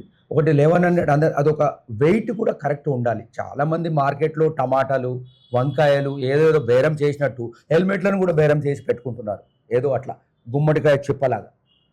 కానీ అది యూజ్ఫుల్ కాదు. కంపల్సరీ హెల్మెట్ పెట్టుకున్న తర్వాత ముందు గ్లాస్ పెట్టాలి, కింద బకెల్ పెట్టాలి, అప్పుడే యూజ్ఫుల్. మన పంజగుట్టలో కాలేజ్ ఉంది, ఆ కాలేజీకి అతను రోడ్డు ప్రమాదంలో అతను ఏ విధంగా తప్పించుకున్నాడు, సాయి ధర్మతేజ, అతను క్లియర్గా యంగ్ ఎవరైతే స్టూడెంట్స్ ఉన్నారో అతని ద్వారా చెప్పిస్తే బాగుంటుందని చెప్పేసి అతన్ని పిలిపించి, మా యొక్క జాయింట్ కమిషనర్ గారు, మా డీసీపీ గారు అతను పిలిపించి అక్కడ అందరితో చెప్పించడం జరిగింది. అలాగే ఈ యొక్క alive program Shivdhar Reddy sir, మన డీసీపీ గారు మొన్నటి వరకు ఉండి, అలైవ్ అంటే సజీవంగా మీరు బయటకు వెళ్ళి సజీవంగా ఇంటికి రావాలి. నేను కూడా ఉన్నాను, మీరు కూడా ఉన్నారు. కాబట్టి మొన్నటి వరకు కూడా ప్రోగ్రామ్స్ ప్రతి పోలీస్ స్టేషన్ పరిధిలో, ప్రతి వీధి, ప్రతి వాడను కూడా చేశారు. చాలా వరకు చేశారు, కానీ పాటించాలి. ఆచరించినప్పుడే దానికి సార్థకత ఉంటుంది. సరే, ఇంకొంతమంది హెల్మెట్ పెట్టుకోలేదని మీరు ఆపి క్వశ్చన్ చేసినప్పుడు జుట్టు ఊడిపోతుంది సార్ చాలా మంది చెప్తూ ఉంటారంట కదా, హెల్మెట్ పెట్టుకుంటుంటే జుట్టు ఊడిపోతుంది. అటువంటిది చాలా అది అశాస్త్రీయం. అది హెల్మెట్ పెట్టుకోవడం వల్ల జుట్టు ఊడిపోదు, తలెగిరిపోతుంది. ఓకే, బట్ ఇటువంటి రీజన్స్ చెప్పే వాళ్ళకి మీరు అక్కడ స్పాట్లో ఏం చెప్తూ ఉంటారు సార్ వాళ్ళకి? అటువంటి రీజన్స్ ఉంటే వాళ్ళని డాక్టర్ సర్టిఫికేట్, ఒకళ్ళు వాళ్ళు అంటారు, అరే నాకు ఇక్కడ ఏదో పుండ్ అయింది, ఎంట్రుకలు పోతున్నాయి అంటే మీరు డాక్టర్ సర్టిఫికేట్ తీసుకురండి. డాక్టర్ విల్ సర్టిఫై అనమాట. నీకు తలనొప్పి ఉంది, కొద్దిమంది తలనొప్పి ఉంటుంది, హెల్మెట్ పెట్టుకోవడం వల్ల తలనొప్పి ఉంటుంది. అటువంటి వాళ్ళకు ఎవరైనా డాక్టర్ ఏమైనా సర్టిఫికేట్ చేస్తే మేము చూస్తాం, ఇతనికి అవసరం లేదు. ఇప్పుడు చాలామంది సిక్స్ ఉంటారు కదా, వాళ్ళకు కంపల్సరీ అది ఉంటుంది కాబట్టి వాళ్ళకి ఎక్స్క్యూజ్ ఉంది. సిక్కులు ఉన్నారు కదా, సిక్కులు హెల్మెట్ పెట్టుకోని అవసరం లేదు. అట్లా డాక్టర్ సర్టిఫికేట్ ఎవరైనా తీసుకొస్తే మేము ఎక్స్క్యూజ్ చేస్తాం. Okay, fine. అండ్ సార్, అలానే అత్యవసర వాహనాలకి దారి ఇవ్వడం కావచ్చు, జీబ్రా క్రాసింగ్ కావచ్చు, సో వీటి మీద ఇంకొంచెం ఎక్కువ అవేర్నెస్ని పబ్లిక్కి ఎలా క్రియేట్ చేయొచ్చు అంటారు? ఏమని అవగాహన సదస్సుల ద్వారానే. ఎమర్జెన్సీ వెహికల్స్ అంటే మనకు ఫైరింగ్ జోన్ ఉంటుంది, తర్వాత అంబులెన్స్ ఉంటుంది, పోలీస్ వెహికల్ ఉంటుంది, ఆర్మీ మన కంటోన్మెంట్ ఏరియా ఉంది కాబట్టి సికింద్రాబాద్లో ఎనీ ఇన్సిడెంట్ మనకు ఎయిర్ ఫోర్స్ ఉంది, నేవీ ఉంది, ఆర్మీ ఉంది ఇక్కడ ఏరియాలో. కంపల్సరీ ఎమర్జెన్సీ వెహికల్స్ కంపల్సరీ వాళ్ళు దారి ఇవ్వాలి. దారి ఇవ్వకపోతే మోటార్ వాహనాల చట్టం 2019 ప్రకారం 10,000 రూపాయల జరిమానా ఉంది. జరిమానా చాలా మందికి తెలియదు, కానీ తెలుసుకోవాలి. మేము చెప్తూనే ఉంటాం కానీ వాళ్ళు వినరు, పట్టుకున్నప్పుడే అడుగుతారు. ఇంత ఎట్లా ఉంటుంది సార్, మేము ఎట్లా కట్టాలి సార్, మేము అట్లా ఆ విధంగా అడుగుతుంటారు. ఎమర్జెన్సీ వెహికల్స్ ఎందుకోసం అంటే ఒకసారి సరైన టైంలోకి వెళ్ళకపోతే, ఇప్పుడు ఇక్కడనే సికింద్రాబాద్లో మన యొక్క ప్యాట్నీ సెంటర్ దగ్గర SBI బ్యాంకులో అగ్ని ప్రమాదం జరిగింది 5th ఫ్లోర్లో. ఆ టైంలో ఫైర్ ఇంజన్ రావాలి, ఫైర్ ఇంజన్స్ అన్ని చోట్ల నుంచి రావాలి. కాబట్టి ఎమర్జెన్సీ వెహికల్స్ కాబట్టి కంపల్సరీ మేము కూడా గ్రీన్ సిగ్నల్ ఇచ్చేసేసి వాటికి దారిని ఇస్తాం అన్నమాట. అటువంటి సందర్భంలో ఎక్కడైనా యాక్సిడెంట్ అయింది, పోలీస్ వెహికల్ తొందరగా వెళ్ళాలి, ఏదైనా అంబులెన్స్ ఉంది తొందరగా వెళ్ళాలి. అలాగే ఎయిర్ అంబులెన్స్ ఒక్కొక్కసారి ఈ యొక్క మనిషి ఒక యంగ్ ఏజ్లో చనిపోయినప్పుడు అతనికి సంబంధించిన హార్ట్, అతనికి సంబంధించిన లంగ్స్, అతనికి సంబంధించిన ఐస్ కూడా వేరే వాళ్ళకి ట్రాన్స్ప్లాంట్. అవును సార్, అప్పుడు న్యూస్ లో చూస్తూ ఉంటాం. అటువంటి వాళ్ళకు కూడా మేము ఇప్పుడు ఎల్బీ నగర్ కిమ్స్ నుంచి ఇక్కడ కిమ్స్ లేకపోతే అపోలో హాస్పిటల్కు మేము కూడా అటువంటి వాళ్లకు ఒక ప్రైమ్ మినిస్టర్ గారు వెళ్ళినప్పుడు ఏ విధంగా అయితే ఇస్తామో, ఒక చీఫ్ మినిస్టర్ గారు వెళ్ళినప్పుడు ఏదైతే గ్రీన్ ఛానల్ ఇస్తామో వాటికి కూడా పంపిస్తాము. Great sir. సరే, ఇక ఇప్పుడు కాసేపు మీ సమస్యల గురించి మాట్లాడుకుందాం. ఇప్పటి వరకు జనాలు ఆ సమస్యలు మాట్లాడుకున్నాం కదా, అసలు ట్రాఫిక్ పోలీసులు తగినంత మంది ఉన్నారంటారు? చాలా వరకు తక్కువ ఉన్నారు. ఉన్న జనాభాకు, ఉన్న రోడ్లకు, ఉన్న జంక్షన్స్కు ఈ యొక్క టెక్నికల్గా కొన్ని సిగ్నల్స్ వచ్చినాయి కాబట్టి సరిపోయింది. సిగ్నల్స్ లేకపోతే అతడు 8 hours కంపల్సరీ హ్యాండ్ డైరెక్షన్స్ తోటి అతనికి ట్రాఫిక్ నియంత్రించాలి. ఇంకా కొన్ని వేకెన్సీస్ ఉన్నాయి. ఆల్రెడీ మా కమిషనరేట్స్ కూడా మొన్నటినే రీఆర్గనైజేషన్ అయినాయి. ఈ యొక్క సిగ్నల్స్ అందరికీ సరిపోయే విధంగా తర్వాత సర్దుబాటు జరుగుతుంది. అప్పటి వరకు పౌరులు జర బాధ్యతాయుతమైన పౌరులుగా ఒక రెడ్ సిగ్నల్ను దాటకుండా ఉండడం, ట్రాఫిక్ రూల్స్ పాటించాలి, ఈ యొక్క ట్రాఫిక్ పోలీసులకు సహకరించాలి.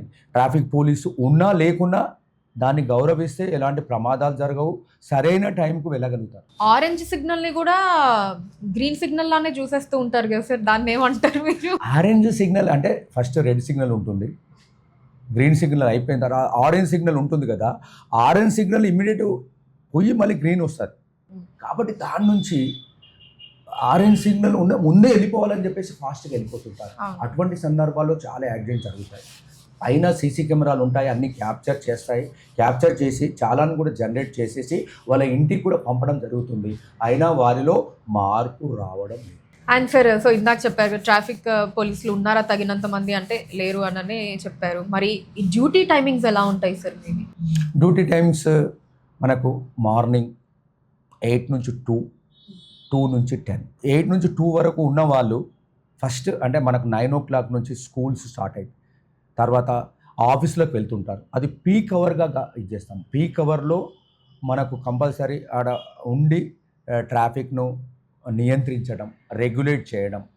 ఈ యొక్క పీక్ అవర్స్ తర్వాత ఈ సిబ్బంది ఎవరైతే ఉంటారో, ఈ యొక్క ట్రాఫిక్ వయలేషన్స్ ఎవరైతే చేస్తారో, ట్రిపుల్ రైడింగ్ వస్తారు, సెల్ ఫోన్ డ్రైవింగ్ చేస్తారు. మొన్ననే special drive day by day చేస్తున్నాం. ఈరోజు ట్రిపుల్ రైడింగ్కి సంబంధించిన స్పెషల్ డ్రైవ్ మా డీసీపీ గారి యొక్క ఆదేశాల మేరకు, మా సిపి మేడం యొక్క ఆదేశాల మేరకు ప్రతిరోజు ఒక స్పెషల్ డ్రైవ్ చేస్తున్నాం. స్టిక్కర్స్ మీద అయితేనేమి, రాంగ్ సైడ్ డ్రైవింగ్ అయితేనేమి, తర్వాత ఈ హార్న్స్కు సంబంధించి అయితేనేమి, ఈ యొక్క మన యొక్క సైలెన్సర్స్కు చాలామంది బుల్లెట్స్కు సైలెన్సర్స్ ఉంటాయి, శబ్దం చేసుకుంటూ వెళ్తుంటారు. స్పెషల్ డ్రైవ్ చేస్తుంటాము. మిగతా టైంలో ట్రాఫిక్ బాగా వచ్చే టైంలో వీళ్ళు రెగ్యులేట్ చేస్తుంటారు. ట్రాఫిక్ లేని టైంలో ఎన్ఫోర్స్మెంట్ చేస్తుంటారు. ఎవరైనా ట్రాఫిక్ రూల్స్ను పాటించే వాళ్ళకు చాలాని ఇష్యూ చేయడం, వాళ్ళ యొక్క అనుమతితో పాత కేసులలో ఏదైనా ఉంటే ఆ డబ్బులుంటే వాళ్ళను ఆన్లైన్ మీద పే చేయించడం, ఇవన్నీ కూడా చేస్తాం. సార్, అసలు ట్రాఫిక్ పోలీసుల మానసిక ఆరోగ్య పరిస్థితి ఎలా ఉంటుంది సార్? ఎలాంటి జాగ్రత్తలు తీసుకుంటారు మీరు? మానసికం కంటే శారీరకంగా ఎక్కువ ఉంటుంది. ఎందుకోసం అంటే 8 hours పొల్యూషన్లో, ఒక రాత్రనక, పగలనక, ఎండనక, వాననక. ఎందుకోసం అంటే ఆ యొక్క మీరు కొద్దిసేపు మనం సిగ్నల్ దగ్గర రెడ్ సిగ్నల్ ఎక్కువసేపు ఉంటేనే మనం చాలా ఇబ్బందిగా ఫీల్ అవుతాం. చిరాకు చిరాకు చాలా ఉంటుంది. చిరాకు ఎప్పుడు గ్రీన్ పడుతుంది అంటే ఒక సిగ్నల్లో 180 సెకండ్స్ ఉంటుందన్నమాట ఒక సైకిల్ వచ్చే వరకు. జనరల్గా రెండవ సైకిల్లో వెళ్ళిపోతారు, అయినా ఓపిక ఉండడం లేదు. ఒక 2 నిమిషాలకే మనకు రెడ్ సిగ్నల్కి అంత ఇబ్బంది ఉంటే అతడి 8 అవర్స్ అంటే చాలా నరకయాతనగా ఉంటుంది. వేసవిలో అంటే ఇంకా ఎక్కువ నరకయాతన ఉంటుంది. కాబట్టి అతనికి లంగ్స్ కానీ అతని యొక్క లోపట చాలా మందికి వెరికోసిస్ అని వస్తుంది. వెరికోసిస్ ఎక్కువసేపు నించోవడం మూలాన అంటే వాళ్ళు చిన్న చిన్న జాగ్రత్తలు పాటించడం, మన ప్రభుత్వం అయితేనేమి మా పోలీస్ శాఖ అయితేనేమి ఇటువంటి డిసీజెస్ వస్తున్నాయి కాబట్టి 30% అలవెన్స్ కూడా వాళ్ళకి ఇస్తున్నారు. Okay fine sir. నేను అలానే ఈ ప్రాబ్లమ్స్లో భాగంగా, సరే ఇది కొంచెం ఎలా అనిపించినా కూడా ఇప్పుడు మీరు చెప్పే ప్రాబ్లమ్స్లో భాగంగా వాష్రూమ్ ప్రాబ్లం కూడా ఉంటుంది. వాష్రూమ్ ప్రాబ్లం కూడా ఉంటుంది. వాష్రూమ్ దగ్గర ఉన్న అన్ని చోట్ల ఉండవు. దగ్గర ఏదైనా ఎస్టాబ్లిష్మెంట్స్ కానీ ఏదైనా హోటల్స్ కానీ, ఇంకా ఆడవాళ్ళకు చాలా ఇబ్బంది ఉంటుంది. ఆడ పోలీసులు కూడా ఉన్నారు, ఉమెన్ పోలీసెస్ ఉన్నారు, వాళ్ళకు కూడా ఇబ్బంది వాష్రూమ్కి సంబంధించి. పోలీస్ స్టేషన్లో అయితే సపరేట్ వాష్రూమ్స్ ఉన్నాయి, కానీ జంక్షన్ల దగ్గర చాలా చుట్టుపక్కల ఎస్టాబ్లిష్మెంట్స్ ఉంటే కంపల్సరీ అక్కడ వాష్రూమ్ యూజ్ చేసుకోవడం ఇవన్నీ కూడా చేస్తుంటారు. ఓకే, సో దాని పరంగా కూడా ఇబ్బంది చాలా మందికి, ఆడవాళ్ళకు కూడా ఇబ్బంది. సార్ ఇప్పుడు పీ కార్డ్స్లో హైటెక్ సిటీకి వెళ్ళాలంటే నిజంగా నరకమే సార్. ఆ స్పెల్లింగ్, నరకం స్పెల్లింగ్ కనిపిస్తుంది మనకు అక్కడ. 100%. ఫ్యూచర్లో ఎలాంటి యాక్షన్ ప్లాన్స్ని ఇంప్లిమెంట్ చేయబోతున్నారు సార్ ఇది తగ్గించడానికి? ఫ్యూచర్లో ఇప్పటికైతే కొన్ని ఫ్లైఓవర్స్ ఉన్నాయి. వెహికల్స్ అయితే ప్రతిరోజు మన హైదరాబాద్ సిటీలో, గ్రేటర్ హైదరాబాద్లో 3000కు పైగా రిజిస్ట్రేషన్ చేసుకుంటున్నారు. రోజు 3000 కొత్త వెహికల్. 2 వీలర్ ఉన్న వాళ్ళు కంపల్సరీ 4 వీలర్ తీసుకోవాల్సిందే కంపల్సరీ. అంటే కొద్దిగా ఈఎంఐ కట్టడం, బ్యాంక్ లోన్ తీసుకోవడం, అట్లా ఆ విధంగా. ఫ్యూచర్లో మాత్రము చాలా హైదరాబాద్లో ఎన్ని ఫ్లైఓవర్స్ కట్టినా చాలా కష్టంగానే ఉంటుంది ఫ్యూచర్లో. ఎందుకోసం అంటే ఒక బెంగళూరు మీరు చూశారు, బెంగళూరు ఏ విధంగా ఐటీ హబ్, అక్కడ నుంచి ఎన్నో కంపెనీస్ వేరే సిటీకి వెళ్ళిపోతున్నాయి. ఎందుకోసం అంటే ట్రాఫిక్ మూల. ఎక్కడైతే క్లీన్నెస్ ఉంటుందో, ఎక్కడైతే ట్రాఫిక్ ఫ్రీ ఉంటుందో అక్కడే ప్రజలు ఉండడానికి ఇష్టపడతారు. చాలామంది బెంగళూరు నుంచి చాలామంది వెళ్ళిపోతున్నారు. అలాగే బెంగళూరు లాగా హైదరాబాద్ కాకూడదు అంటే చాలా, ఎందుకోసం ఈ యొక్క వెహికల్స్ పబ్లిక్ ట్రాన్స్పోర్ట్ను ఎక్కువ యూజ్ చేసుకోవాలి. బస్సెస్ అయితేనేమి, ఎంఎంటీఎస్ అయితేనేమి, మెట్రో అయితేనేమి యూజ్ చేసుకోవాలి. మనకి రీసెంట్గా ప్రధానమంత్రి నరేంద్ర మోదీ గారు కూడా పిలుపునివ్వడం జరిగింది, సాధ్యమైనంత వరకు పబ్లిక్ ట్రాన్స్పోర్ట్ యూజ్ చేయాలి, అందరూ ఫ్యూయల్ యూసేజ్ అన్నది తగ్గించాలి అన్నది. ఫ్యూయల్ యూసేజ్కి సంబంధించి మీరు ఇప్పుడు క్రైసిస్ వచ్చింది. ఎందుకోసం అంటే అమెరికా, ఇజ్రాయిల్, ఇరాన్ యొక్క వార్ వచ్చింది కాబట్టి ఫ్యూల్ క్రైసిస్ వచ్చింది. ఇప్పుడు ఢిల్లీలో మీరు చూశారు, ఢిల్లీలో ప్రతిరోజు కూడా నరకమే, బాంబేలో అంతే. కానీ హైదరాబాద్లో చాలా వరకు మనకు 25 km యావరేజ్ ఇన్ 18 నుంచి 25 పెంచగలిగాము. కానీ కొన్ని మీరు అన్నట్టు ఈ కారిడార్ బేగంపేట అవుతుంది, పంజాగుట్ట, ఇది ఎక్కువ మంది ఐటీ వెళ్తారు కాబట్టి చాలామంది అక్కడికి వెళ్ళే వాళ్ళు మెట్రో యూజ్ చేసుకోవాలి, లేకపోతే షేరింగ్ 4 వీలర్ యూజ్ చేసుకోకపోవడం. 2 వీలర్స్ కూడా చాలా దూరం వెళ్ళలేరు కాబట్టి పబ్లిక్ ట్రాన్స్పోర్ట్ యూజ్ చేసుకుంటే చాలా మంచిది. Okay sir. సార్ అలానే మున్సిపాలిటీకి, ఆర్టీఏ డిపార్ట్మెంట్కి, ట్రాఫిక్ డిపార్ట్మెంట్కి మీ మధ్య సమన్వయం ఎలా ఉంటుంది సార్? ఓకే, మంచి క్వశ్చన్. ఎందుకోసం అంటే ఈ యొక్క డిపార్ట్మెంట్ కలిస్తేనే ట్రాఫిక్ రెగ్యులేషన్ అవుతుంది, ఈజీగా వెళ్ళగలుగుతారు పబ్లిక్. జిహెచ్ఎంసి మొత్తము సిగ్నల్స్కు సంబంధించి అయితేనేమి, రోడ్స్కు సంబంధించిన అయితేనేమి, ఈ యొక్క జీబ్రా క్రాసింగ్కి సంబంధించిన అయితేనేమి, ఈ సైనేజీకి సంబంధించినంత జిహెచ్ఎంసీ చేతుల్లోనే ఉంటుంది. కంపల్సరీ జిహెచ్ఎంసీ ఈ యొక్క పార్ట్ హోల్స్ ఫిలప్ చేయడం, కొత్త సిగ్నల్స్ ఏర్పాటు చేయడం, సీసీ కెమెరాలు ఏర్పాటు చేయడం, ఈ సైనేజెస్ జీబ్రా క్రాసింగ్ కూడా కరెక్ట్ ఉండే విధంగా చేస్తే చాలా పబ్లిక్ ఈజీగా వెళ్ళిపోతారు. కొన్ని జంక్షన్లో చాలా వరకు జీబ్రా క్రాసింగ్ లేదు, స్టాప్ లైన్ లేదు, షోల్డర్ లైన్ కూడా లేదు. కాబట్టి జిహెచ్ఎంసీ వాళ్ళు ఈ కొత్త సిగ్నల్స్, సీసీ కెమెరాస్ ఇవన్నీ కూడా ఏర్పాటు చేస్తే చాలా ఫ్రీగా ఉంటుందన్నమాట. అలాగే జిహెచ్ఎంసీ తర్వాత ఆర్టీఏ వాళ్ళు కూడా వాళ్ళ పరిధిలో వాళ్ళు కూడా ఎన్ఫోర్స్మెంట్ చేయడం. మేము ఎన్ఫోర్స్మెంట్ ఆర్టీఏ కంటే ట్రాఫిక్ పోలీస్కే ఎక్కువ బాధ్యత ఉంటుంది. ఓకే. సో మీ మధ్య ఈ కైండ్ ఆఫ్ కోఆర్డినేషన్ అన్నది కోఆర్డినేషన్ ఉంటుంది. ఓకే. ఓకే. కోఆర్డినేషన్ మీటింగ్స్ ఉంటాయి, కన్వర్జెన్సీ మీటింగ్స్ ఉంటాయి. ఆ జోనల్ కమిషనర్తోని మా డీసీపీ గారు, మా సిపి గారు, వాళ్ళ కమిషనర్తో మీటింగ్. ఎక్కడ రోడ్స్ అవసరమైన పాటోల్స్ ఫిలప్. ఇప్పుడు కొత్తగా వర్షాలు వస్తున్నాయి, వాటర్ లాగింగ్ ఉంటుంది ప్రతిరోజు. ఒక చిన్న వర్షం వస్తేనే హైదరాబాద్లో నరకం లాగా ఉంటుంది. ఆ వాటర్ లాగింగ్ పాయింట్స్ ఐడెంటిఫై చేయడం, వాటిని ఆ వాటర్ సరైన తొందరగా క్లియర్ అయ్యే విధంగా చేయడం, ఇవన్నీ రోజు తరచుగా. ఈ మధ్య హైదరాబాద్ కూడా మాతో పాటు కలిసి పనిచేస్తున్నారు. ఓ ఓకే. సో వాళ్ళతో కోఆర్డినేషన్ ఎలా ఉంటుంది సార్ హైదరాబాద్ చాలా యాక్టివ్గా ఉంటారు. ఎక్కడైతే వాటర్ లాగింగ్, చెట్లు పడిపోవడము, కొన్ని ప్రమాదాలు జరిగినప్పుడు కూడా చెట్లు పడిపోయి ట్రాఫిక్ ఇబ్బందిగా ఉన్నప్పుడు ఇమ్మీడియట్ రావడము, ఇమ్మీడియట్ క్లియర్ చేయడము, మాతో వాళ్ళు చాలా తొందరగా రెస్పాన్స్ అవుతున్నారు. Okay fine sir. ఇక ఇప్పుడు పెరిగిన ఈ ఫ్యూయల్ ప్రైజెస్తో పాటు ట్రాఫిక్లో ఇరుక్కున్న సామాన్యుడి జేబుకి మొత్తం కూడా గుల్లవుతుంది నిజంగా. ఏంటంటే కొంతమంది సెన్స్ లేని, ట్రాఫిక్ సెన్స్, రోడ్ సెన్స్ లేని వాళ్ళ వల్ల అందరూ నష్టపోతున్నారు. దీనికి మీరు ఏమంటారండి? వాళ్ళందరూ మారాలి. మేము మార్చడానికి ప్రయత్నం చేస్తున్నాము. మీరు అనుకునేది ఏంటంటే ట్రాఫిక్ పోలీసులు, ఆర్టీఏ డిపార్ట్మెంట్లు, జిహెచ్ఎంసీ వాళ్ళే బాధ్యులు కాదు, పౌరులు కూడా బాధ్యులే. ఒక హైదరాబాద్ ట్రాఫిక్ ఫ్రీ కావాలి అంటే పౌరులు కూడా బాధ్యత. ఒక బాధ్యతాయుత గల పౌరునిగా అతను కూడా ట్రాఫిక్ నియమాలు పాటిస్తే మనం అందరం ఈజీగా సురక్షిత ప్రయాణం చేయవచ్చు. సార్, పెరిగిన వాహనాలకి తగ్గట్టుగా రోడ్స్ ఎక్స్పాన్షన్ అన్నది జరుగుతుందంటారా? ఎక్స్పాన్షన్ అనేది జరుగుతుంది, అది ప్రభుత్వము చేతిలో ఉంటుంది, జరుగుతుంది. కొన్ని ఆల్రెడీ మీరు చూశారు. ఇంతకుముందు రోడ్స్ చాలా నేరోగా ఉంటుండే, ఫుట్పాత్లు కూడా క్లియర్ చేయడం జరుగుతుంది.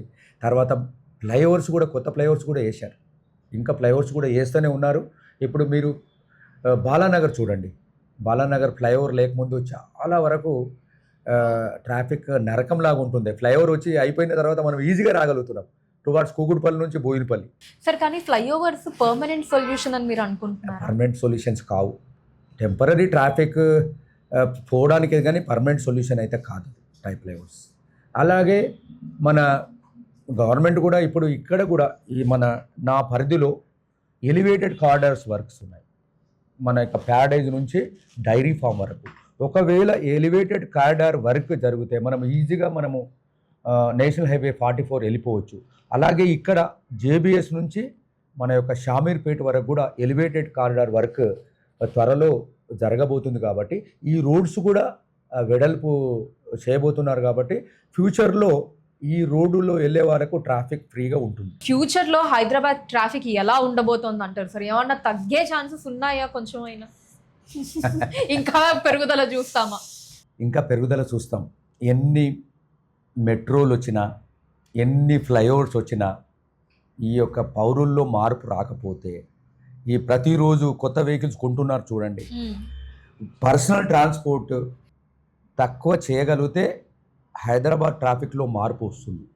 కానీ ఈ విధంగా కంటిన్యూ అయితే, పర్సనల్ వెహికల్స్ పెరిగితే, మెట్రో యూజ్ చేయకపోతే, పబ్లిక్ ట్రాన్స్పోర్ట్ యూజ్ చేయకపోతే ఫ్యూచర్లో చాలా కష్టం ఉంటుంది. ఎంత టెక్నాలజీ వచ్చినా, ఎంత ఏఐ వచ్చినా, ఎన్ని సిగ్నల్స్ వచ్చినా, ఎన్ని సీసీ కెమెరాలు పెట్టినా, ఎంతమంది ట్రాఫిక్ పోలీసులను పెట్టినా కానీ ఫ్యూచర్లో పౌరుల్లో మార్పు వచ్చినప్పుడే, పౌరులు ట్రాఫిక్ రూల్స్ పాటించినప్పుడే మనం ఫ్రీగా ఉండబోతున్నాం. సరే, ఎప్పుడైనా మీకు అనిపించిందా ఇలానే కంటిన్యూ అయితే ఢిల్లీలో జరిగినట్టు? అంటే ఎలా అయితే రెస్ట్రిక్షన్స్ అక్కడ నడిచిందో ఢిల్లీలో, ఆడ్ ఈవెన్ బేస్, అలాంటి రోజులు కూడా హైదరాబాద్ లో చూస్తామేమో అని ఎప్పుడైనా అనిపించిందా సార్? అనిపిస్తుంది. అటువంటి ఎందుకోసం అంటే రోజు పబ్లిక్ మేము చూస్తున్నాం, ఎవరికి పేషెన్స్ లేదమ్మా. మేము రోజు చూస్తుంటాం ఫ్లైఓవర్ మీద ఆడనే చిన్న చిన్న యాక్సిడెంట్ చేస్తుంటారు, ఆడనే కూడా పడతారు. మేము వెళ్ళిన తర్వాత అప్పుడు తీస్తారు. అప్పటి వరకు ఒక 2 కిలోమీటర్లు 3 కిలోమీటర్లు జామ్ అవుతుంటుంది. మాకు తెలిసేలోగానే అది జామ్ అయిపోతుంటాయి. మాకు సీసీ కెమెరాలు చెప్తుంటారు, ట్రాఫిక్ అలర్ట్స్ వస్తున్నాయి, రెడ్ కంజెషన్ అని చెప్పేసి రెడ్ లైన్స్ వస్తుంటాయి. అయినా ప్రజల్లో పేషెన్స్ అనేది రావడం లేదు. పేషెన్స్ అనేది ఉండాలి. చాలామంది రాత్రి వేళలో అయితే రెడ్ సిగ్నల్ అసలు పాటించడం లేదు. మిడ్ నైట్ అయితే అంతే, ట్రాఫిక్ ఉండదు కదా అని వెళ్ళిపోతారు. చాలా యాక్సిడెంట్స్ నైట్ వేళలో రెడ్ సిగ్నల్ జంపింగ్ వల్లనే అవుతున్నాయి. కాబట్టి మీరు అన్నట్టు ఫ్యూచర్లో కంపల్సరీ ఇటువంటి ప్రాబ్లమ్స్ రావచ్చు కాబట్టి ఇప్పుడే మేమైతేనేమి ప్రజలైతేనేమి మేలుకోవాలి. ఎందుకోసం అంటే మనం ముందు తరాల వరకే హైదరాబాద్లో ఉండనివ్వాలి. దాన్ని అలా అందిస్తే బెటర్ అంటారు. ఓకే సార్, మీరు ఇందాక టెక్నికల్టీస్ గురించి చెప్తూ ఉంటే నాకు కొంచెం ఇంట్రెస్ట్ వచ్చింది తెలుసుకుందామని చెప్పి. ఎందుకంటే చాలా మందికి బిహైండ్ ఏం జరుగుతుందో తెలియదు కాబట్టి ఇప్పుడు మీకు ఎక్కడైనా ఈ ట్రాఫిక్ సమస్య ఉంది అనేది మీకు ఎలా కమ్యూనికేట్ అవుతుంది సార్? ICCC అని ఉంది ఒకటి, ఈ మధ్యనే మన బంజారా హిల్స్లో రోడ్ నెంబర్ 12లో ఉంది. అక్కడి నుంచి మన తెలంగాణ మొత్తంలో ఎక్కడ ఏ మూలకు ఏం జరుగుతుందో కూడా తెలుస్తుంది. అన్ని సీసీ కెమెరాలు ఉన్నాయి. ఇప్పుడు ANPR కెమెరాస్ అని ఉంటాయి. అవి ఓన్లీ వయలేషన్ రికార్డ్ చేస్తాయి. రాంగ్ సైడ్ అయితేనేమి, హెల్మెట్ లేని వాళ్ళను, సిగ్నల్ జంప్ చేసే వాళ్ళని అవన్నీ కూడా క్యాప్చర్ చేస్తుంటాయి. అలాగే హై రైజ్ కెమెరాస్ అని ఉంటాయి, PTZ కెమెరాస్ అని ఉంటాయి. ఇవన్నీ కూడా మనకు హైదరాబాదులో ప్రతి రోడ్లో, ప్రతి జంక్షన్లో, ప్రతి ఫ్లైఓవర్లు ఉన్నాయి. అక్కడి నుంచి వాళ్ళు ఇవన్నీ కూడా నా ఆఫీస్లో కూడా నేను పెట్టుకున్నాను. ఇక్కడ నుంచి ఏం జరుగుతుంది, ఎక్కడ ట్రాఫిక్ ప్రాబ్లమ్స్ ఉన్నాయి, ఎక్కడ వెహికల్స్ రోడ్ మీద పార్క్ చేశారు, క్యారేజ్ వే మీద, ఫుట్పాత్ మీద ఏమైనా ఎన్క్రోచ్మెంట్స్ ఉన్నాయా లేదా, ఏదైనా ఫ్లైఓవర్ మీద ఏదైనా వెహికల్ ఆగిందా లేదా, ఇవన్నీ కూడా ఐడెంటిఫై చేసి మాకు ఇంటిమేషన్ ఇస్తారు. ఇంటిమేషన్ ఇవ్వగానే అక్కడ దగ్గర ఉన్న వాళ్ళకు ఒక మొబైల్ అయితేనేమి, ఒక క్రేన్ అంటే వెహికల్ను రిమూవ్ చేయడానికి, అటువంటి వాళ్ళని వెంబడే పంపడం, ఆ ట్రాఫిక్ని క్లియర్ చేయడం, ఆ ఎన్క్రోచ్మెంట్స్ రిమూవ్ చేయడం, బ్రేక్ అయిన వెహికల్ పక్కకు పెట్టడం, ఇవన్నీ కూడా చేయడం జరుగుతుంది. చాలా మందికి తెలియదు, ఎవరు చూస్తారులే అని అక్కడ అందరూ చూస్తుంటారు. మనం చూడకున్నా ట్రాఫిక్ పోలీసు ఓన్లీ ఉన్నప్పుడే చూస్తాడు. కానీ ఈ యొక్క సీసీ కెమెరాలు 24/7 ఎప్పుడు గమనిస్తుంటాయి. రాత్రనక, పగలనక, వాననక, ఎండనక, తుఫాను వచ్చినా, గాలి వచ్చినా అవి సీసీ కెమెరాలు మనను ఎప్పుడు గమనిస్తుంటాయి. చాలామంది అనుకుంటారు ఏం కాదులే, పోలీసు వాళ్ళు చూస్తలేరు కదా, మనం వెళ్ళొచ్చు, రెడ్ సిగ్నల్ జంప్ చేయొచ్చు, రాంగ్ సైడ్ పోవచ్చు అని అనుకుంటారు. కానీ అవన్నీ కూడా మనం గమనిస్తుంటాయి. సార్, ఫ్యూచర్లో పబ్లిక్ ట్రాన్స్పోర్ట్ అనేది ఇబ్బందిగా మారబోతోందా?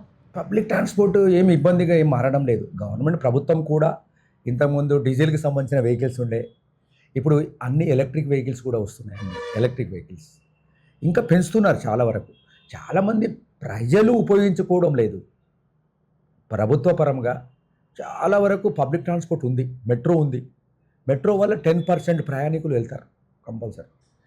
కానీ చాలా తక్కువ యూజ్ చేసుకుంటున్నారు. ఎందుకోసం అంటే మెట్రో అనేది ప్రతి ఏరియాకు లేదు, కొన్ని ఏరియాలకు మాత్రమే ఉంది. ఎల్బీ నగర్ నుంచి టువర్డ్స్ ఇటు మియాపూర్ సైడ్, మిగతా ఏరియాకు లేదు. ఇప్పుడు ఈ సైడ్ ఉంది, మన షామీర్పేట సైడ్ లేదు, టువర్డ్స్ మన మేడ్చల్ సైడ్ లేదు, కొన్ని ఏరియాలకు లేదు. ఇప్పుడు ఓల్డ్ సిటీలో కూడా మెట్రో రాబోతుంది.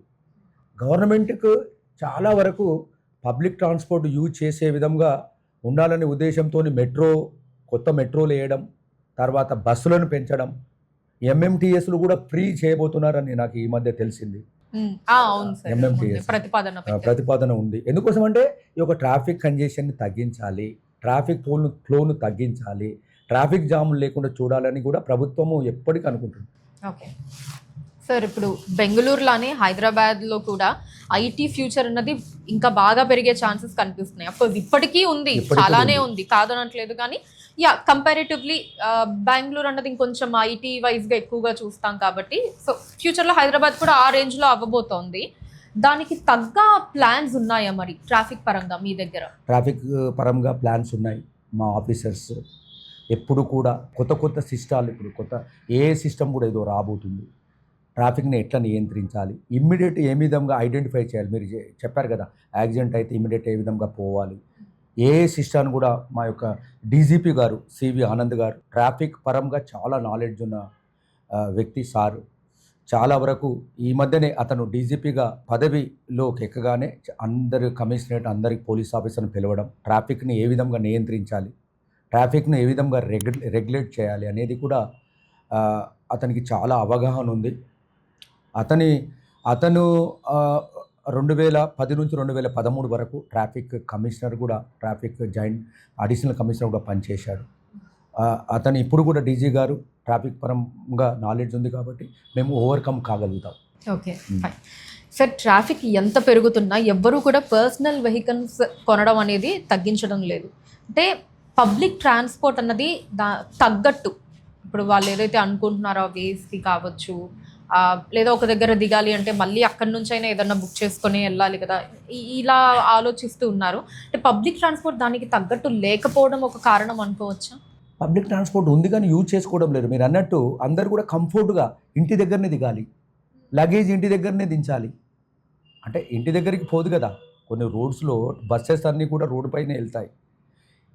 అటువంటి వాళ్ళు ఓలా, ఊబర్, ర్యాపిడో అవన్నీ కూడా యూజ్ చేసుకుంటున్నారు. ఈ మధ్య మోటార్ సైకిల్ ర్యాపిడోస్ కూడా వచ్చాయి. పబ్లిక్ ట్రాన్స్పోర్ట్ మీరు అన్నట్టు ప్రతి ఇంటి దగ్గరికి ఎవ్వరి ఇంటి దగ్గర కూడా బస్సు పోదు.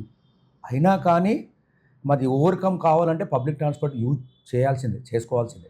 ఓకే సార్, ఇప్పుడు వీటి వల్ల అంటే ఈ motor vehicles Ola, Uber, Rapido ఏదైతే ఉన్నాయో మనం మాట్లాడుకుంటున్నామో, వీటి వల్ల ట్రాఫిక్ ఏమన్నా ఇంకా పెరిగిందంటారా? వాటి వల్ల ఏం పెరగలేదు. చాలామంది బుక్ చేసుకుంటున్నారు. అంటే బైలెన్స్కి వెళ్ళాలి, వాళ్ళ ఇంటి దగ్గరికి వెళ్ళాలి, వాళ్ళ సామాను కూడా ఇంటి దగ్గరికి వెళ్ళాలి అనే ఉద్దేశంతో దానికి సంబంధించింది అయితే మేమైతే అటువంటిది ఏం అబ్జర్వ్ చేయలేదు. ఓకే, అంటే ఇంకొంచెం కంఫర్ట్ జోన్ అన్నది పెరిగింది అనుకోవచ్చు సార్. అంటే ఇప్పుడు మామూలుగా అంతకు ముందు కొంచెం దూరం అయినా సరే నడిచి వెళ్దాంలే అని ఆలోచించేవాళ్ళు. ఇప్పుడు ఏముంది బుక్ చేసేస్తే వచ్చేస్తుంది కదా, వీటి వల్ల ఇలా మైండ్ సెట్. చాలా వరకు ఎవరు కూడా మీరు అన్నట్టు ఎవరు కూడా నడవడం లేదు. ప్రతి ఇంటి దగ్గర ముందే దిగాలి. అట్లని ఓలా, ఊబర్స్ కూడా చాలా వినియోగిస్తున్నారు, ర్యాపిడో కూడా వినియోగిస్తున్నారు. సరే అండి, అలానే ఈ ఓలా, ఊబర్, ర్యాపిడోస్ ఇవి ఏవైతే ఉన్నాయో అంటే మళ్ళీ వాళ్ళనే కాదు ఎవరైనా సరే ఫోన్స్ చూస్తూ డ్రైవ్ చేస్తూ ఉంటే మాత్రం యాక్సిడెంట్స్ అనేవి ఎక్కువగానే ఉంటాయి. సో వీళ్ళు కూడా అంటే ఇలా ఫోన్స్ చూసుకుంటూ ఏమవుతుందిలే, 1 సెకండ్ 2 సెకండ్లో ఏమైపోతుందిలే అని చెప్పి, అరే ఏదో ఇంట్రెస్టింగ్గా వీడియో కనిపించింది అని చెప్పి చూడడం, దీనివల్ల కూడా యాక్సిడెంట్స్ చాలా పెరుగుతున్నాయి అన్నది మాకు తెలిసిన ఇన్ఫర్మేషన్. దీని మీద మీరేం? ఓకే, మీరు అన్నట్టు చాలామంది ఈ రోజులలో గూగుల్ మ్యాప్ చూస్తున్నారు.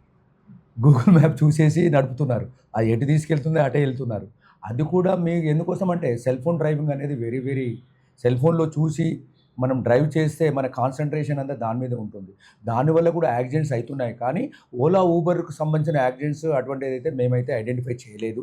చాలామంది సెల్ ఫోన్ డ్రైవింగ్ చేయొద్దు. సెల్ ఫోన్ డ్రైవింగ్ కాన్సన్ట్రేషన్ అయితే గూగుల్ మ్యాప్ చూస్తుంటారు. గూగుల్ మ్యాప్ చూసి కొంతమంది సెల్ ఫోన్లోనే అన్నీ చూస్తుంటారు. కార్లోనే సెల్ ఫోన్లో చూసుకుంటూ స్క్రీన్ మీద అన్నీ చూసుకుంటూ డ్రైవ్ చేస్తారు. కాన్సన్ట్రేషన్ ఇదైపోతుంది. కాబట్టి 100% యాక్సిడెంట్ జరగడానికి సెల్ ఫోన్ డ్రైవింగ్ కూడా ప్రధానమైన కారణం. సార్, ఒక ఫ్యామిలీలో మల్టిపుల్ వెహికల్స్ యూజ్ చేయటం వల్ల, మల్టిపుల్ వెహికల్స్ ఉండడం వల్ల ట్రాఫిక్ అన్నది ఎలా ఇంపాక్ట్ అవుతుంది అంటారు సార్? అంటే ఇప్పుడు ఒక ఇంట్లో ఉండేది 2, 3 అనుకుందాం, బట్ అయినా 4 కార్లు ఉంటాయి, 5 కార్లు ఉంటాయి, అది ట్రాఫిక్ని ఎలా ఇంపాక్ట్ చేస్తుంది? 100%. మీరు ఇంట్లో 4 ఉంటే ప్రతి ఒక్కరికి ఒక వెహికల్, ఒకరికి 2 వీలరు, ఒకరికి 4 వీలరు, ఒకరికి ఒక బ్రాండ్ కారు, ఇంకొకరికి ఏ బ్రాండ్ కారు, ఇవన్నీ కూడా మీరు మామూలే. అందరూ కూడా ఎందుకోసం అంటే ఒక ఫ్యామిలీలో ఒక వెహికల్ అనే విధానం ఉంటే బాగుంటుంది. ప్రతి ఒక్కరు 4 వెహికల్స్ ఉన్నాయంటే 4 వెహికల్స్ రోడ్డు మీదకి వస్తే ట్రాఫిక్ జామ్ కంపల్సరీ అవుతుంది. కాబట్టి ప్రతి కుటుంబం కూడా ఆలోచించాలి. ఎందుకోసం అంటే ట్రాఫిక్ జామ్లో పోయి అది ఏదో ఇరుక్కొని వాళ్ళు ఇబ్బంది పడడం కాకుండా వేరే వాళ్ళకి ఇబ్బంది పెట్టకుండా ఉండాలి అంటే అంటే వాళ్ళే అనుకోవాలి. దానికి గవర్నమెంట్ ఏం రిస్ట్రిక్షన్ ఏమి ఉండదు. ఎవరికి వాళ్ళు నిగ్రహించుకొని ఒక వెహికల్ ఉండే విధంగా ఉంటే బాగుంటుందని నేను అనుకుంటాను. అండ్ సార్, అలానే ఇప్పుడు నేను చెప్పేటటువంటి ప్రాబ్లం అందరూ ఫేస్ చేసేటటువంటి ఒక ప్రాబ్లమే, ఇంక్లూడింగ్ మీ. ట్రాఫిక్తో పాటు మన హైదరాబాద్లో పార్కింగ్ అన్నది కూడా మేజర్ ఇష్యూ సార్. అంటే చాలా మటుకు బిల్డింగ్స్, వ్యాపారాలు నడిపిస్తున్నటువంటి బిల్డింగ్స్ ఏవైతే ఉన్నాయో, సరైన పార్కింగ్ లేకుండా కూడా వాళ్ళు బిజినెసెస్ని రన్ చేస్తూ ఉన్నారు. సో ఆబ్వియస్లీ పబ్లిక్ వెళ్తారు, తప్పదు. అలాంటి వాళ్ళు పాపం రోడ్ల మీదే పార్క్ చేసుకోవాల్సి వస్తుంది. సో ఇలాంటి సినారియోలో ఆ దగ్గరలో ఏదైనా మీరు ఒక పార్కింగ్ ప్లేస్ని క్రియేట్ చేస్తే ఈ ఇష్యూ కొంతవరకు తగ్గే అవకాశం ఉంది కదా? 100%. మా ఆఫీసర్స్ కూడా అదే. ఎందుకోసం అంటే హైదరాబాద్లో రోడ్స్ వెరీ నేరో. అందరు కూడా షాపింగ్ చేసేవాళ్ళు ఆ షాప్ ముందనే పెడితే మా పోలీసు వారు వస్తే, ఎందుకోసం అంటే క్యారేజ్ వే బ్రేక్ అవడం, ట్రాఫిక్ జామ్ కావడం అది మామూలే. కాబట్టి గవర్నమెంట్ కూడా మాకు ఇన్స్ట్రక్షన్స్ ఇవ్వడం జరిగింది. ఏమన్నా ఖాళీ ప్లేసెస్ ఉంటే ఆ యొక్క దగ్గరలో పార్కింగ్, ఈ మధ్యనే లాల్ బజార్ అని ఇక్కడ మహంకాళిలో కూడా అది ఒకటి ట్రాఫిక్ పార్కింగ్ లాట్ను కూడా మేము ఐడెంటిఫై చేయడం జరిగింది. మా ఆఫీసర్స్ కూడా మాకు అటువంటి ఈ యొక్క సంబంధించిన సమస్య అధిగమించాలంటే పార్కింగ్ ప్లేసెస్ చూడండి అని కూడా చెప్పడం జరిగింది. మేము కూడా చూస్తున్నాము. పబ్లిక్ కూడా దానికి రెడీ అయ్యి వాళ్ళు పార్కింగ్ ప్లేసుల్లో కొన్ని ప్లేసుల్లో పెడుతున్నారు వాళ్ళు. అండ్ సార్ అంటే ఇది దాని పేరేంటో నాకు తెలియదు సార్ కరెక్ట్గా. ఇప్పుడు కేబీఆర్ పార్క్ దగ్గరలో నేను ఒకటి చూసాను, అంటే మల్టిపుల్ పార్కింగ్. అవును, ఇప్పుడు ఇలా కాకుండా ఒకటి ఇలా వచ్చేసి అలా హై లెవెల్ ఇలా పార్కింగ్ అన్నది ఉంటుంది. ఫ్యూచర్ లో అవి ఎక్కువగా చూడొచ్చు అంటారా హైదరాబాద్ లో? అంటే స్పేస్ కూడా మనకి తగ్గుతుంది, ఎక్కువ నెంబర్ ఆఫ్ కార్స్ పార్క్ చేసుకోవచ్చు. చూడొచ్చు అటువంటి కూడా పార్కింగ్ లాట్స్ కూడా ఏర్పాటు చేస్తారు. ఎందుకోసం పార్కింగ్, మీరు అన్నట్టు పార్కింగ్ సమస్య అధిగమించాలంటే తక్కువ ప్లేస్లో ఎక్కువ వెహికల్స్ పెట్టుకునే విధంగా ఉంటే మనము ఓవర్కమ్ కావచ్చు. అవును, ఓకే.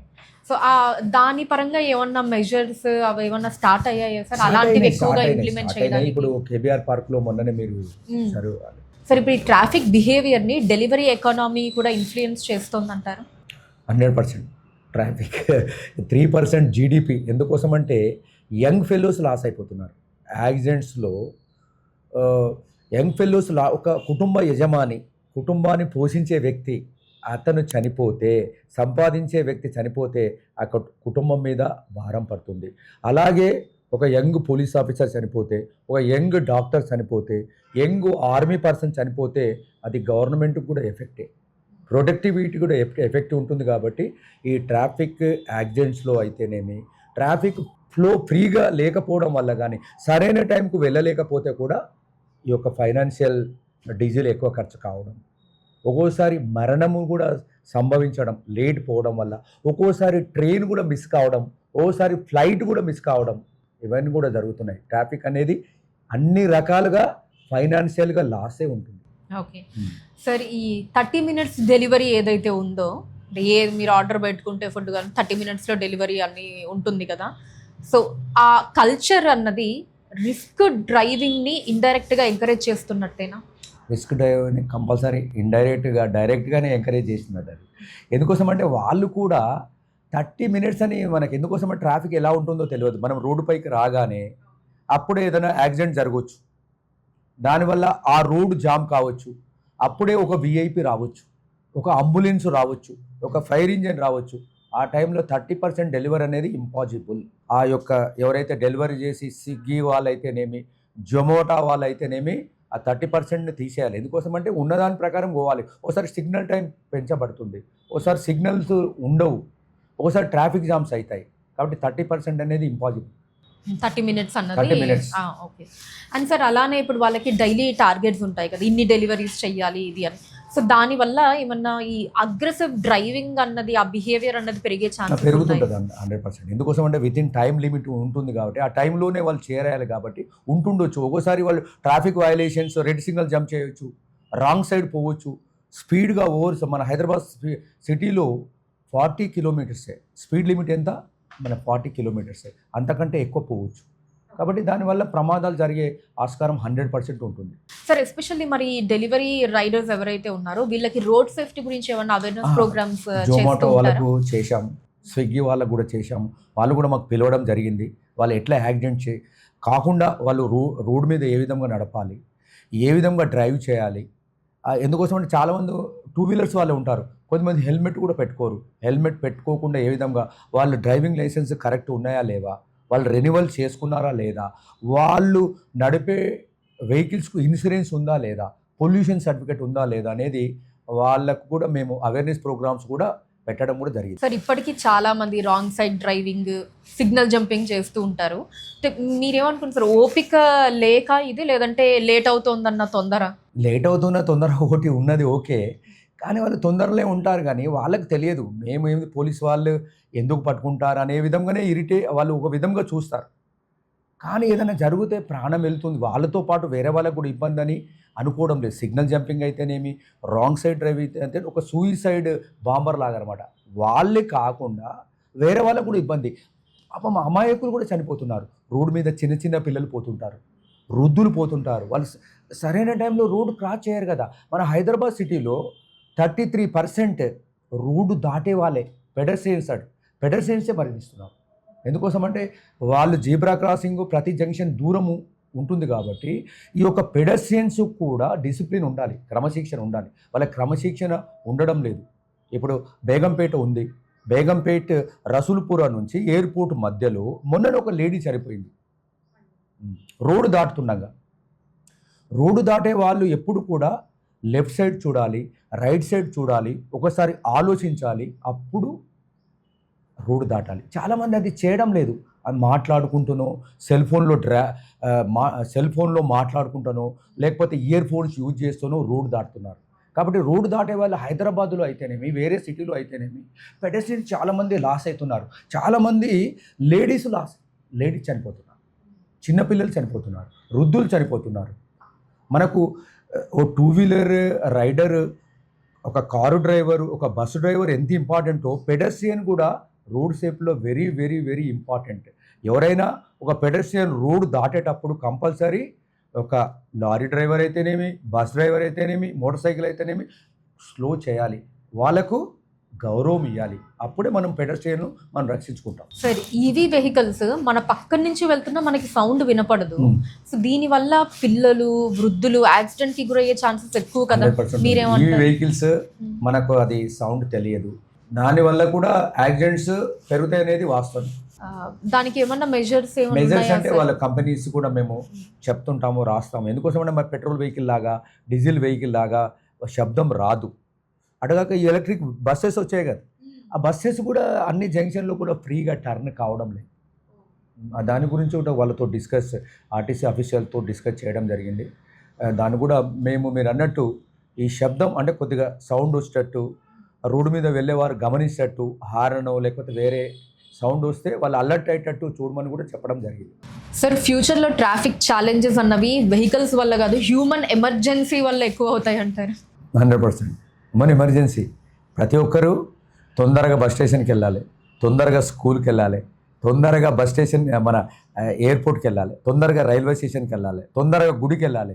ప్రతి ఒక్కరు కూడా తొందరగా మరి అటు పోయే వరకు సిగ్నల్ పడుతుంది.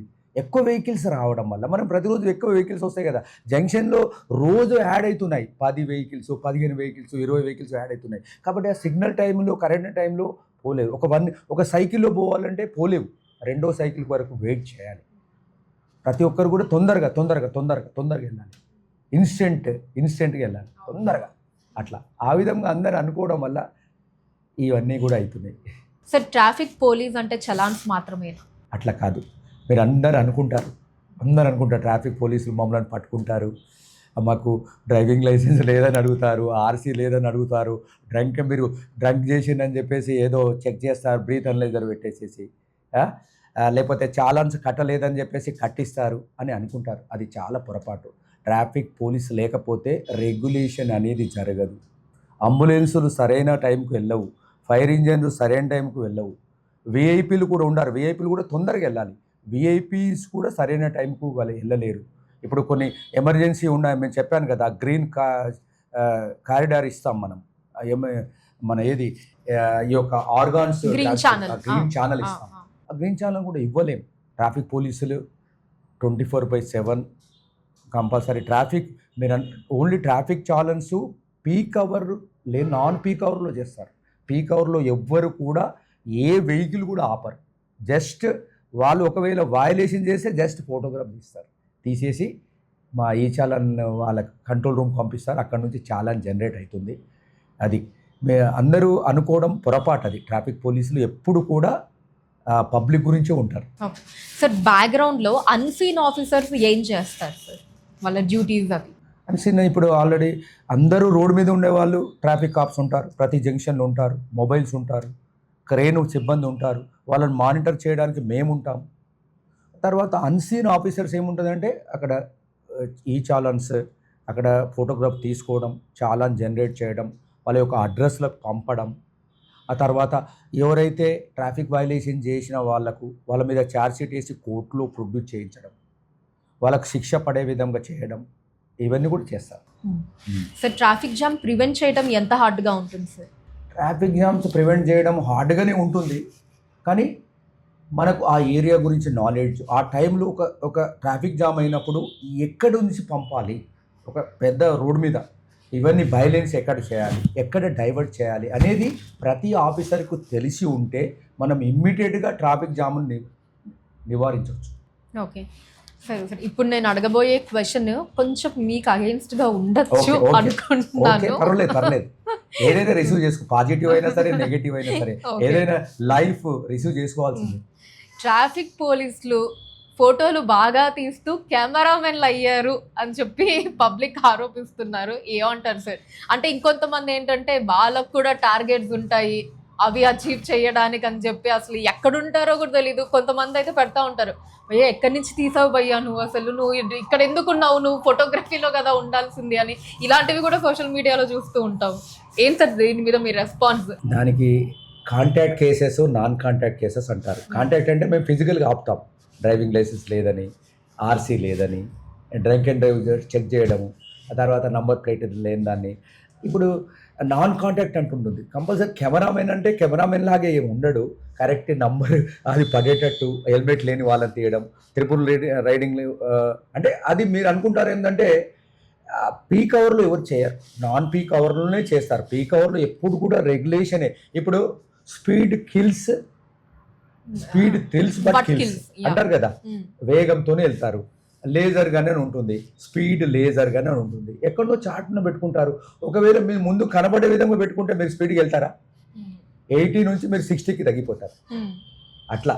కాబట్టి ఎక్కడనో చాటున ఉండి మీ భద్రత నిమిత్తమే, మీ క్షేమం నిమిత్తమే ట్రాఫిక్ పోలీసులు ఫోటోలు తీయడం, చాలాన్స్ జనరేట్ చేయడం, ఆ చాలాన్స్ సార్ ఓపెన్ గా చెప్తా, మీకు కూడా ఈ టార్గెట్స్ ఇలాంటివి అనేవి ఏమి ఉండవు, అదొక అపోహ మాత్రమే. సో క్లియర్ అయితే అలాంటివి ఏమి ఉండవు, పబ్లిక్ అనుకుంటున్నట్టు కాదు. పబ్లిక్ అనుకుంటుంటారు, అరే నా వెహికల్ ఆపారు, నా వెహికల్కి పక్క వెహికల్ ఎందుకు ఆపలేరు. అతని గురించి ఆలోచించాడు, అతని భద్రత గురించి. అరే నేను హెల్మెట్ పెట్టుకోలేను కాబట్టి నేను హెల్మెట్ పెట్టుకోవాలి, సీట్ బెల్ట్ పెట్టుకోలేను నేను సీట్ బెల్ట్ పెట్టుకోవాలని అతను అనుకోవాలి. అతను అనుకోవడం లేదు, పక్క వారి గురించి ఆలోచిస్తున్నారు అట్లా. ఓకే సార్, ఒక్కరోజు ట్రాఫిక్ పోలీస్ లేకపోతే హైదరాబాద్ ఎలా ఉండొచ్చు? హైదరాబాద్ గ్రిడ్ లాగా అయిపోతుంది. ఎక్కడికి అక్కడ గ్రిడ్ లాగా, అంబులెన్స్లు పోవు, విఐపీలు పోరు, మనం సరైన టైంకు రైల్వే స్టేషన్ పోము, బస్ స్టేషన్కి పోము, ఎక్కడికి పోలేము. గ్రిడ్ లాక్ అవుతుంది. ఎక్కడనో అనుకున్న, ఎక్కడనో చైనాలో 12 days అయిందట అది క్లియర్ కావడానికి. 12 days అయిందట ఒక్కసారి గ్రిడ్ లాక్ అయితే. అంటే ఎక్కడ ఎవరు, అన్ని జంక్షన్స్ వైలెన్స్ జామ్ అయినప్పుడు ఎక్కడ పోతారు, పోరు కదా అది. సార్ అలానే ఒక వెహికల్ ని ఇద్దరు కానిస్టేబుల్స్ ఆపకూడదు, కంపల్సరీ ఎస్ఐ ఉండాలి అని అంటారు కదా, దీంట్లో నిజం ఎంత అండి? నిజం, ఎస్ఐ ఉండాలి. వెహికల్ ఆపొచ్చు కానీ డాక్యుమెంట్స్ వెరిఫై చేయడానికి ఎస్ఐ కంపల్సరీ ఉండాలి. వెహికల్స్ ఏదైనా ఎస్ఐ గారు ఆదేశాల మేరకు, ఇన్స్పెక్టర్ గారు ఆదేశాల మేరకు ఏదైనా ఫాస్ట్గా వస్తున్నాడు, లేకపోతే యాక్సిడెంట్ చేసి వస్తున్నాడు, కంపల్సరీ జంక్షన్లో, ప్రతి జంక్షన్లో ఎస్ఐ అయితే ఉండడు కదా. అక్కడ ఉన్న కానిస్టేబుల్ ఆఫీసర్ అయితేనేమి, హోంగార్డ్ ఆఫీసర్ అయితేనేమి ఆపొచ్చు. అది ఎస్ఐ గారి యొక్క ఆదేశాల మేరకు, ఇన్స్పెక్టర్ గారి యొక్క ఆదేశాల మేరకు అతనికి ఆపే హక్కు ఉంది. కానీ డాక్యుమెంట్స్ మాత్రము ఎస్ఐ ఉన్నప్పుడు మాత్రమే వెరిఫై చేయాలి. అది ఫాలో అవుతున్నాం మేము. ఓకే. అండ్ సార్ అలానే ఇప్పుడు ఒక వెహికల్ని ట్రాఫిక్ పోలీస్ వాళ్ళే ఆపాలా, క్రైమ్ వాళ్ళు కూడా ఆపచ్చు? ఎవరైనా ఆపచ్చు, ఎవరైనా క్రైమ్ వాళ్ళు కూడా ఆపొచ్చు. ఇప్పుడు లా అండ్ ఆర్డర్ పోలీస్ వాళ్ళు కూడా ఆపొచ్చు, ఆపి చెక్ చేయవచ్చు ఆ వెహికల్లో ఏముంది. ఏదో ఎక్స్ప్లోసివ్ పెట్టుకొని వస్తారు, గన్నులు పెట్టుకొని వస్తారు, చాకులు కత్తులు పెట్టుకొని వస్తారు, అనుమానిత వ్యక్తి వస్తాడు, ఒక దొంగ వస్తాడు. అందరూ కూడా ట్రాఫిక్ పోలీసులు ఆపొచ్చు, లా అండ్ ఆర్డర్ పోలీసులు ఆపవచ్చు, క్రైమ్ పోలీసులు కూడా ఆపవచ్చు. ఎవరైనా ఆపచ్చు. ట్రాఫిక్ పోలీస్ యొక్క త్యాగాలు, సాక్రిఫైసెస్ గురించి మీరు చెప్పాలనుకునేటటువంటి ఒక బిగ్గెస్ట్ ట్రూత్ ఏంటి సార్? నిజం ఏంటంటే ట్రాఫిక్ పోలీసులు అనుక్షణము వాళ్ళు రోడ్డు పైనే ఉంటారు, ఫ్యామిలీకి దూరం ఉంటారు. ఇప్పుడు 45 to 48 degrees సెంటిగ్రేడ్ ఉంది, అయినా ఉండాల్సింది. ఒక విఐపి వస్తుంటాడు, ఒక అంబులెన్స్ వస్తుంటుంది, ట్రాఫిక్ జామ్ అవుతుంది, ఫ్లైఓవర్ మీద ఏదో యాక్సిడెంట్ అవుతుంది. కాబట్టి ఆ ఎండల్నే పోవాలి, ఆ వర్షంలోనే పోవాలి. ఒక్కోసారి వాటర్ లాగింగ్ అవుతుంది, అందరూ చూస్తుంటారు, అన్ని డిపార్ట్మెంట్ వాళ్ళు చూస్తుంటారు, చెప్తుంటారు. కానీ ట్రాఫిక్ పోలీసు అందులో దిగి ఆ యొక్క మాన్యువల్స్ క్లియర్ చేయాలి, ఆ వాటర్ లాగింగ్ క్లియర్ చేయాలి. అది చాలా దుర్భరంగా ఉంటుంది, చాలా కష్టంగా ఉంటుంది. కాబట్టి ట్రాఫిక్ పోలీసులు ఎండ అయితేనేమి, వర్షం అయితేనేమి, వాటర్ లాగింగ్ అయితేనేమి, ఎంత చలి అయినా కంపల్సరీ ఆ రోడ్ మీద ఉండాల్సిందే, ట్రాఫిక్ క్లియర్ చేయాల్సిందే, అందరినీ సరైన టైంకు గమ్యస్థానాలకు చేర్చాల్సిందే. సార్, ఒక ట్రాఫిక్ పోలీస్ మీరు అన్నట్టు ఎండ, వాన, పొల్యూషన్, స్ట్రెస్ వీటన్నిటిలో పనిచేస్తూ ఉంటాడు, కానీ దానికి తగ్గ అప్రిసియేషన్ ఉండదు. మీరేమంటారు దీని గురించి? ఉండదు అప్రిషియేషన్. కొద్దిమంది గుర్తిస్తారు. చాలామంది ఈ మధ్యనే మన ఈ సిటీఓ జంక్షన్ ఉంటుంది ప్యారడైజ్ దగ్గర, మీరు వాళ్ళే రోడ్డు పైన కార్లో వెళ్ళే వాళ్ళు గుర్తించి వాటర్ బాటిల్స్, మజ్జిగ ప్యాకెట్లు, మీరు ఇంత 45 డిగ్రీ సెంటిగ్రేడ్లో మీరు ఉండి మమ్మల్ని ట్రాఫిక్ రెగ్యులేట్ చేసి మాకు సరైన గమ్యస్థానాలకు చేరుస్తున్నారు అని ఉంది. కానీ ఎప్పుడు నెగిటివ్ ఉందంటే వాళ్ళని ఆపొద్దు, డాక్యుమెంట్స్ లేవని అడగొద్దు, హెల్మెట్ లేవని అడగొద్దు, సీట్ బెల్ట్ లేవని అడగొద్దు, డ్రంక్ అండ్ డ్రైవ్ చెక్ చేయొద్దు. అప్పుడు ట్రాఫిక్ పోలీసు మంచోళ్ళు, లేకపోతే విలన్లు మమ్మల్ని ఆపుతున్నారు. అట్లా ఫైన్ సార్. సార్, ఇప్పుడు ఒక విఐపి మూవ్మెంట్ స్మూత్గా జరగడానికి బ్యాక్గ్రౌండ్లో ఎటువంటి కోఆర్డినేషన్ ఉంటుంది సార్? చాలా కోఆర్డినేషన్ ఉంటుంది. అన్ని డిపార్ట్మెంట్ల, లా అండ్ ఆర్డర్ అయితేనేమి, సెక్యూరిటీ వింగ్ వాళ్ళు అయితేనేమి, ముందే ప్లానింగ్ ఉంటుంది. అడ్వాన్స్ సెక్యూరిటీ లైజన్ అంటుంది ముందే అన్ని డిపార్ట్మెంట్ వాళ్ళు, జిహెచ్ఎంసీ వాళ్ళు అయితేనేమి, తర్వాత ట్రాన్స్పోర్ట్ డిపార్ట్మెంట్ వాళ్ళు అయితేనేమి, లా అండ్ ఆర్డర్ డిపార్ట్మెంట్ వాళ్ళు అయితేనేమి, అందరు కలిసి కోఆర్డినేషన్గా ఒక మీటింగ్ ఏర్పాటు చేస్తారు. విఐపి గారు ఏ టైంకి వస్తాడు, ఎన్ని వెహికల్లో వస్తాడు, ఏ రూట్లో వస్తాడు, ఏ రూటు క్లియర్గా పెట్టుకోవాలి, ఏ రూట్లో వెళ్తారు, ఏ టైంకి వస్తాడు, ఏ టైంకు దిగుతాడు, మళ్ళీ ఏ టైంకు రిటర్న్ వెళ్ళిపోతాడు. ఒక ప్లానింగ్ అనేది ఉంటుంది. ఆ తర్వాత ఆ ప్లానింగ్ను రిహార్సల్ చేస్తారు అంతకుముందు రోజు విఐపి విజిట్ చేసి. ఇప్పుడు పరేడ్ గ్రౌండ్ ఉంది, సీఎం గారు 2వ తెలంగాణ ఫార్మేషన్ డే రోజు రాబోతున్నాడు. ఒక వారం 10 రోజుల నుంచే దానికి కసరత్తు ఉంటుంది. రూట్ ఎంత, ఎన్ని కిలోమీటర్లు ఉంది, ఎంత స్పీడ్లో వెళ్ళాలి, ఎక్కడ ఆగాలి, ఏ వెహికల్ ముందు ఉండాలి, ఏ వెహికల్ వెనుక ఉండాలి అనేది ఒక ప్లాన్ అనేది ఉంటుంది. ఆ ప్లాన్ను ఒక రోజు ముందే రిహార్సల్లో చేస్తాం. చేసిన తర్వాత పబ్లిక్ ఇబ్బంది కలగకుండా, అటు విఐపికి ఇబ్బంది కలగకుండా మేము అన్ని శాఖల, లా అండ్ ఆర్డర్, ట్రాఫిక్ అన్ని శాఖల సహకారంతో ఆ యొక్క విఐపి బందోబస్తు చేస్తాం. ఓకే సార్, పబ్లిక్ని ఆపకుండా సీఎం కాన్వాయ్ ఒక లైన్లో వెళ్ళేలా విజయవంతంగా నిర్వహించారు. అది ఎలా సాధ్యమైంది? ఆ ఐడియా ఎవరిది సార్? అది మా యొక్క ఉన్నతాధికారులది, మా యొక్క ఐఆర్ ఆఫీసర్స్. అటు పబ్లిక్ ఇబ్బంది కలగద్దు, అటు విఐపికి ఇబ్బంది కలగద్దు. ట్రాఫిక్లో వెళ్ళడం అంటే చాలా మాకు కత్తి మీద సాము అనమాట. ఎందుకోసం అంటే ఒకరు మధ్యలో వెళ్ళి దూరుతుంటారు, ఆ దూరకుండా చేయడం, వాళ్ళను ప్రొటెక్టివ్గా అతనికి ప్రొటెక్ట్ చేయడం, సీఎం గారు అనుకున్నట్టు ట్రాఫిక్ను కూడా క్లియర్ పంపడం, ఆపోజిట్ ట్రాఫిక్ కూడా పంపడం, ఎవరికి ఇబ్బంది కలగకుండా చూడడం అనేది కత్తి మీద సాము. అయినా మేము మా ఉన్నతాధికారుల యొక్క ఆదేశాల మేరకు మేము అది చేస్తున్నాము. Okay sir, fine sir. ఇప్పుడు నగర ప్రజలకి కావచ్చు, అండ్ అలానే ఎస్పెషల్లీ యూత్ డ్రైవర్స్, యూత్ ఎవరైతే ఉన్నారో వాళ్ళకి మీరు ఇచ్చేటటువంటి ముఖ్యమైన సందేశం ఏంటి సార్? నగర ప్రజలందరికీ కూడా తెలుసు హైదరాబాద్ అంటే ఏందో తెలుసు. ఎప్పటికో తరతరాలు 400 సంవత్సరాల చరిత్ర ఉంది. హైదరాబాద్ ఒక సికింద్రాబాద్, 2 విడదీయరాని అనుబంధం ఉంది. అప్పటి రోడ్లు వేరే, ఇప్పటి రోడ్లు వేరే. అప్పుడున్న వెహికల్స్ వేరే. ఒకప్పుడు 20 లక్షలు, ఇప్పుడు 80 లక్షలు, 95 లక్షలు. మీరే చెప్పారు 90 లక్షలు. పీక్ అవర్స్లో అయితే 45 లక్షల వెహికల్స్ అని అంటున్నారు.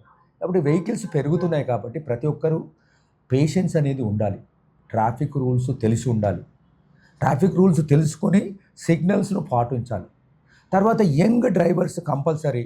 చాలామంది మీరు అన్నట్టు యంగ్ డ్రైవర్స్ ఎంతోమంది చనిపోయారు. ఇప్పుడు మన బాబు మోహన్ కొడుకు, కోమటిరెడ్డి వెంకటరెడ్డి గారి కొడుకు మొన్న యాక్సిడెంట్లో ఓఆర్ఆర్ మీద అక్కడ చనిపోయారు. కోట శ్రీనివాసరావు గారి కొడుకు, మన నారాయణ కాలేజీ వాళ్ళ కొడుకు కూడా యంగ్. ఎందుకోసం అంటే వాళ్ళకు ఆవేశం ఎక్కువ ఉంటుంది, ఉడుకు రక్తం ఎక్కువ ఉంటుంది, రేసింగ్ చేయడం, స్పీడ్గా పోవడం. దానికి తోడు తల్లిదండ్రులు కూడా వాళ్ళను ప్రోత్సహించొద్దు. తప్పు చేస్తుంటే కంపల్సరీ మందలించాలి. వాడు ఎటువంటి వాడైనా సరే హెల్మెట్ పెట్టుకోమని చెప్పడం, హెల్మెట్ పెట్టుకోకపోవడం, ఫ్రెండ్స్ ఎవరెవరితో తిరుగుతున్నాడు, ఎంత స్పీడ్కి వెళ్తున్నాడు అనేది తల్లిదండ్రులు కూడా గమనించాలి. Young drivers compulsory. చాలామంది మేము చూస్తున్నాము 18 ఇయర్స్, ఒక్కోసారి 25-30 ఇయర్స్ అయినా కానీ డ్రైవింగ్ లైసెన్స్ తీసుకోవడం లేదు. డ్రైవింగ్ లైసెన్స్ కంపల్సరీ తీసుకోవాలి.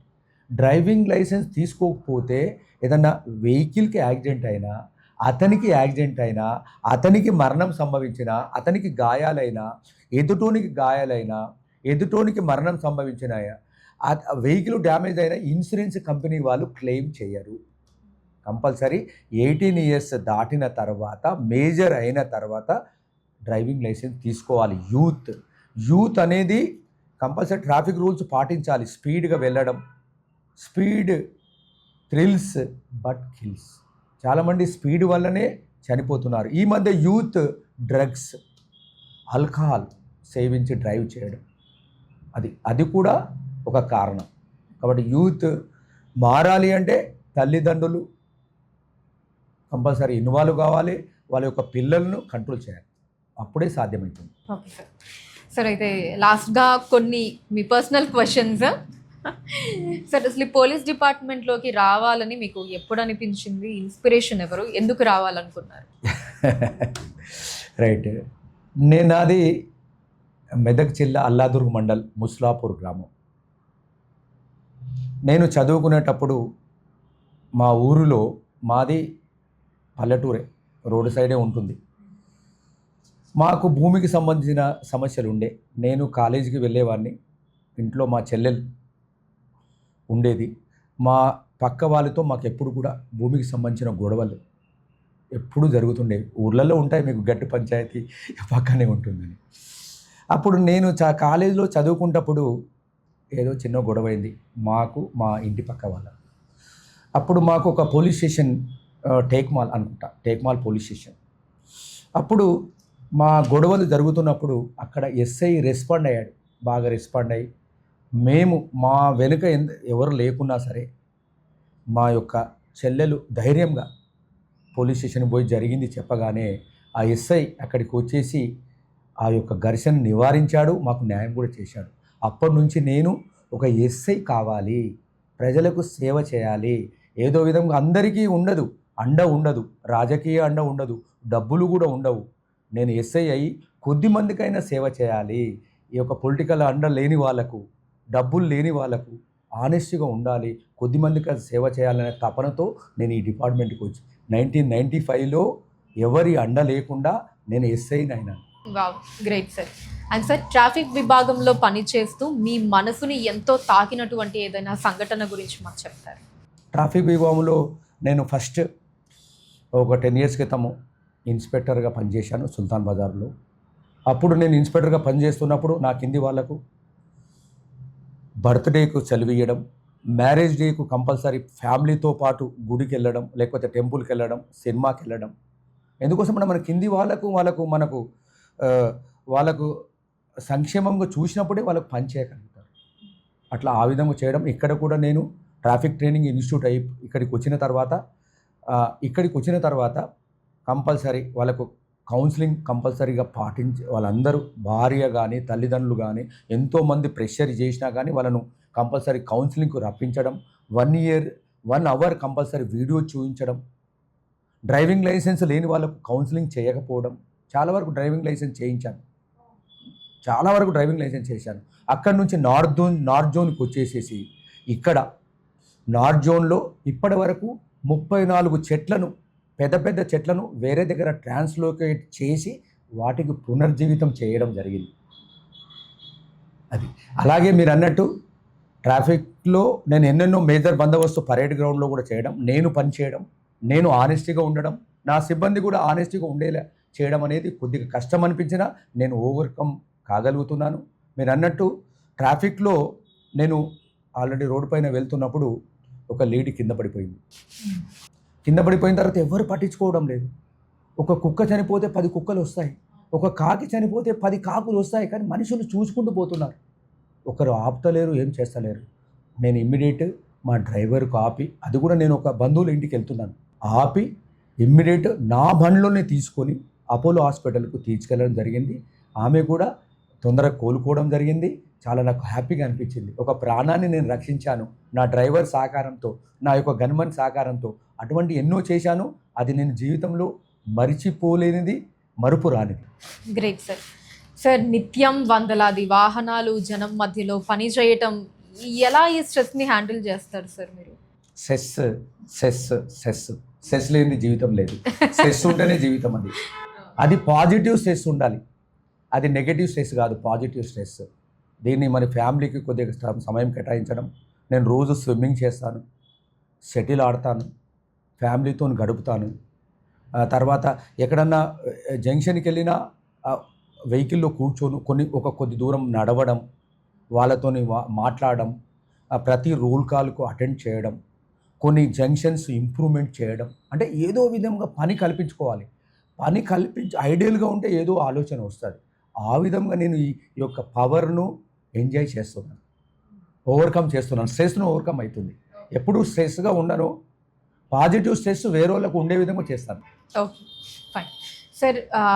జనాలు ట్రాఫిక్ పోలీసుల విషయంలో బాగా ఎక్కువగా తప్పుగా అర్థం చేసుకునే ఒక విషయం ఏంటి సార్ అని మీరు అనుకుంటున్నారు? అది తప్పుగా దేని గురించి అర్థం చేసుకుంటే, మాకు వెహికల్స్ ఆల్రెడీ చాలామంది కొద్దిమంది అట్లా ట్రాఫిక్ని అక్కడ పక్కన పెట్టేసేసి రెగ్యులేట్ చేయకుండా మాకు ఆపుతున్నారు, మాతో డబ్బులు కట్టిస్తున్నారు, చాలాని ఇష్యూ చేస్తున్నారు, ఒకసారి కీస్ గుంజుకుంటున్నారు, మనతో సరిగా బిహేవ్ చేయడం లేదని కొద్దిమంది ఆరోపిస్తారు. కానీ ఇంతకుముందు ఉండే, కానీ ఇప్పుడు ఈ CC cameras, body worn cameras వచ్చాయి.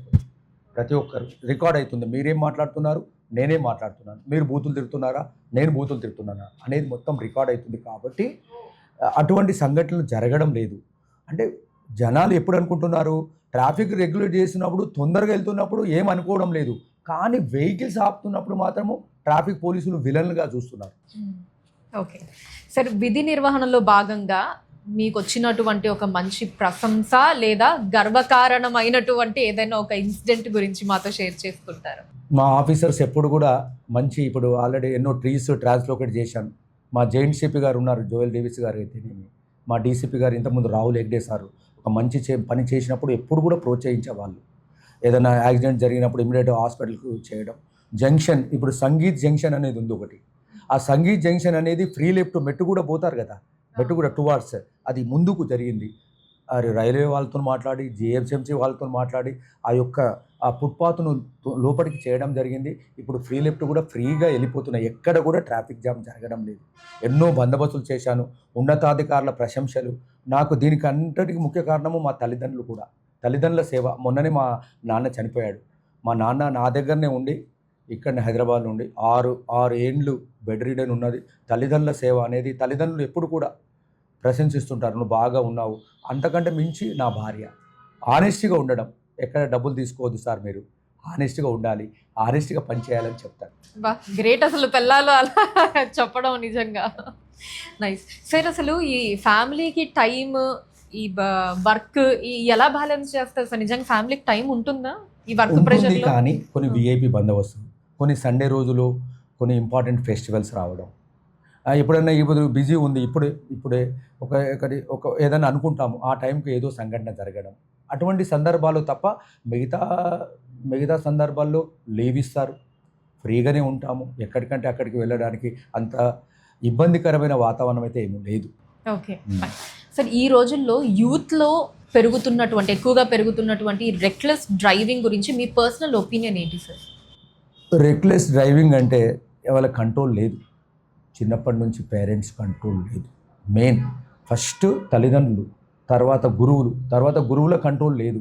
పోలీస్ వాళ్ళకు దొరికిన తర్వాత కూడా వాళ్ళకు చాలామంది, ఇప్పుడు మీరు బంజారాహిల్స్, జూబ్లీహిల్స్లో చూస్తుంటారు, వాళ్ళు ఏదో విధంగా పోలీసు వాళ్ళని దూషించడం, అక్కడ ఉన్న కానిస్టేబుల్ను కొట్టడం, తిట్టడం, ఇవన్నీ కూడా జరుగుతున్నాయి. కాబట్టి ఇదంతా కూడా కుటుంబం నుంచే రావాలి, ఇది ఫ్యామిలీ నుంచే రావాలి, వాళ్ళ క్రమశిక్షణ. ఇక్కడ ఈ స్టేజ్ వచ్చిన తర్వాత గురువులు కూడా, ఇంతకుముందు మీరు కూడా చూశారు, గురువులు కూడా దండించేవాళ్ళు ఏదైనా సరిగా ప్రశ్నకు ఆన్సర్ ఇవ్వకుండా. ఇప్పుడు అది కూడా అఫెన్స్ అయిపోయింది కదా, కొట్టకూడదు అది కూడా అఫెన్స్ అయిపోయింది. వాళ్ళ మీద కూడా కేసులు పెడుతున్నారు. అవును, వాళ్ళ మీద కూడా కేసులు. మేము అన్ని న్యూస్ లో చూసి అలా అనుకునే వాళ్ళం. అప్పట్లో మమ్మల్ని కొడితే మేము అలా కొట్టించుకునే వాళ్ళం తప్పితే ఇప్పుడు ఏమో అసలు అలా కొట్టడానికి లేదు. కొట్టడానికి ఒక మ్యాథ్స్ టీచర్ ఉండే మేడం, నేను చదువుకున్నప్పుడు ఎస్ఎస్సి, మల్లారెడ్డి సార్ అని ఇప్పటికి జ్ఞాపకం ఉంటుంది. అతను లెక్కలు చేయకపోతే, హోంవర్క్ చేయకపోతే, ఇక్కడ ఒక కర్ర ఉంటుండే, ఆ వాయిలి కర్ర అనేది, అది ఇట్లా కాదు ఇట్లా కొట్టేవాడు. ఓ, ఈ విధంగా కాదు, ఇట్లానే ఇట్లా అనేవాడు.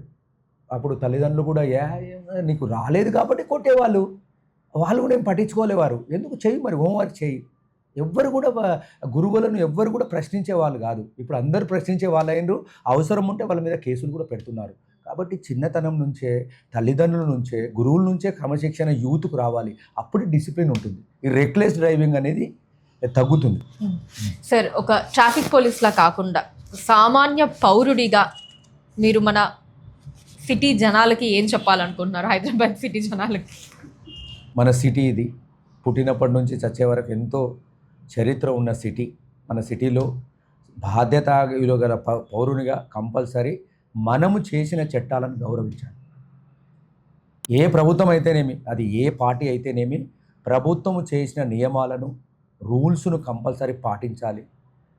ఇప్పుడు డ్రగ్స్ సంబంధించిన అయితేనేమి, ఈ గాంజాకు సంబంధించిన అయితేనేమి, ఆల్కహాల్కు సంబంధించిన అయితేనేమి కంపల్సరీ లిమిట్గా, అంటే గవర్నమెంట్ తాగుమంటలేదు, ఇది చేసలేదు, డ్రగ్స్ తీసుకోమంటలేదు, ఇవన్నీ చేయమంటలేదు. అయినా కానీ బాధ్యత గల పౌరునిగా, మన భారతదేశాన్ని అభిమానించే వ్యక్తిగా మనం కంపల్సరీ ఈ యొక్క రూల్స్ అనేది పాటించాలి.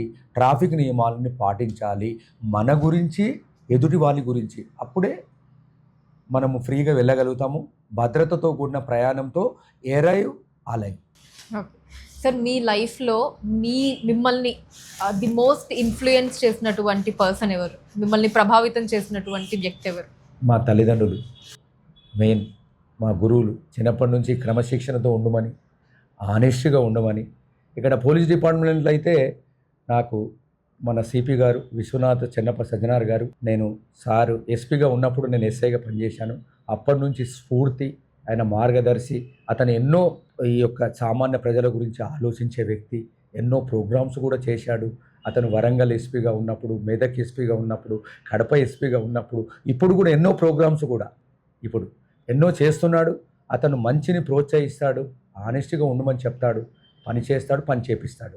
అలాగే ట్రాఫిక్ సంబంధించి సివి ఆనంద్ సార్, ఇప్పుడు మా గౌరవ డీజీపీ గారు, అతనికి ట్రాఫిక్ సంబంధించింది ఆ ఆఫీసర్కి తెలిసినంత ఏ ఆఫీసర్కి లేదు.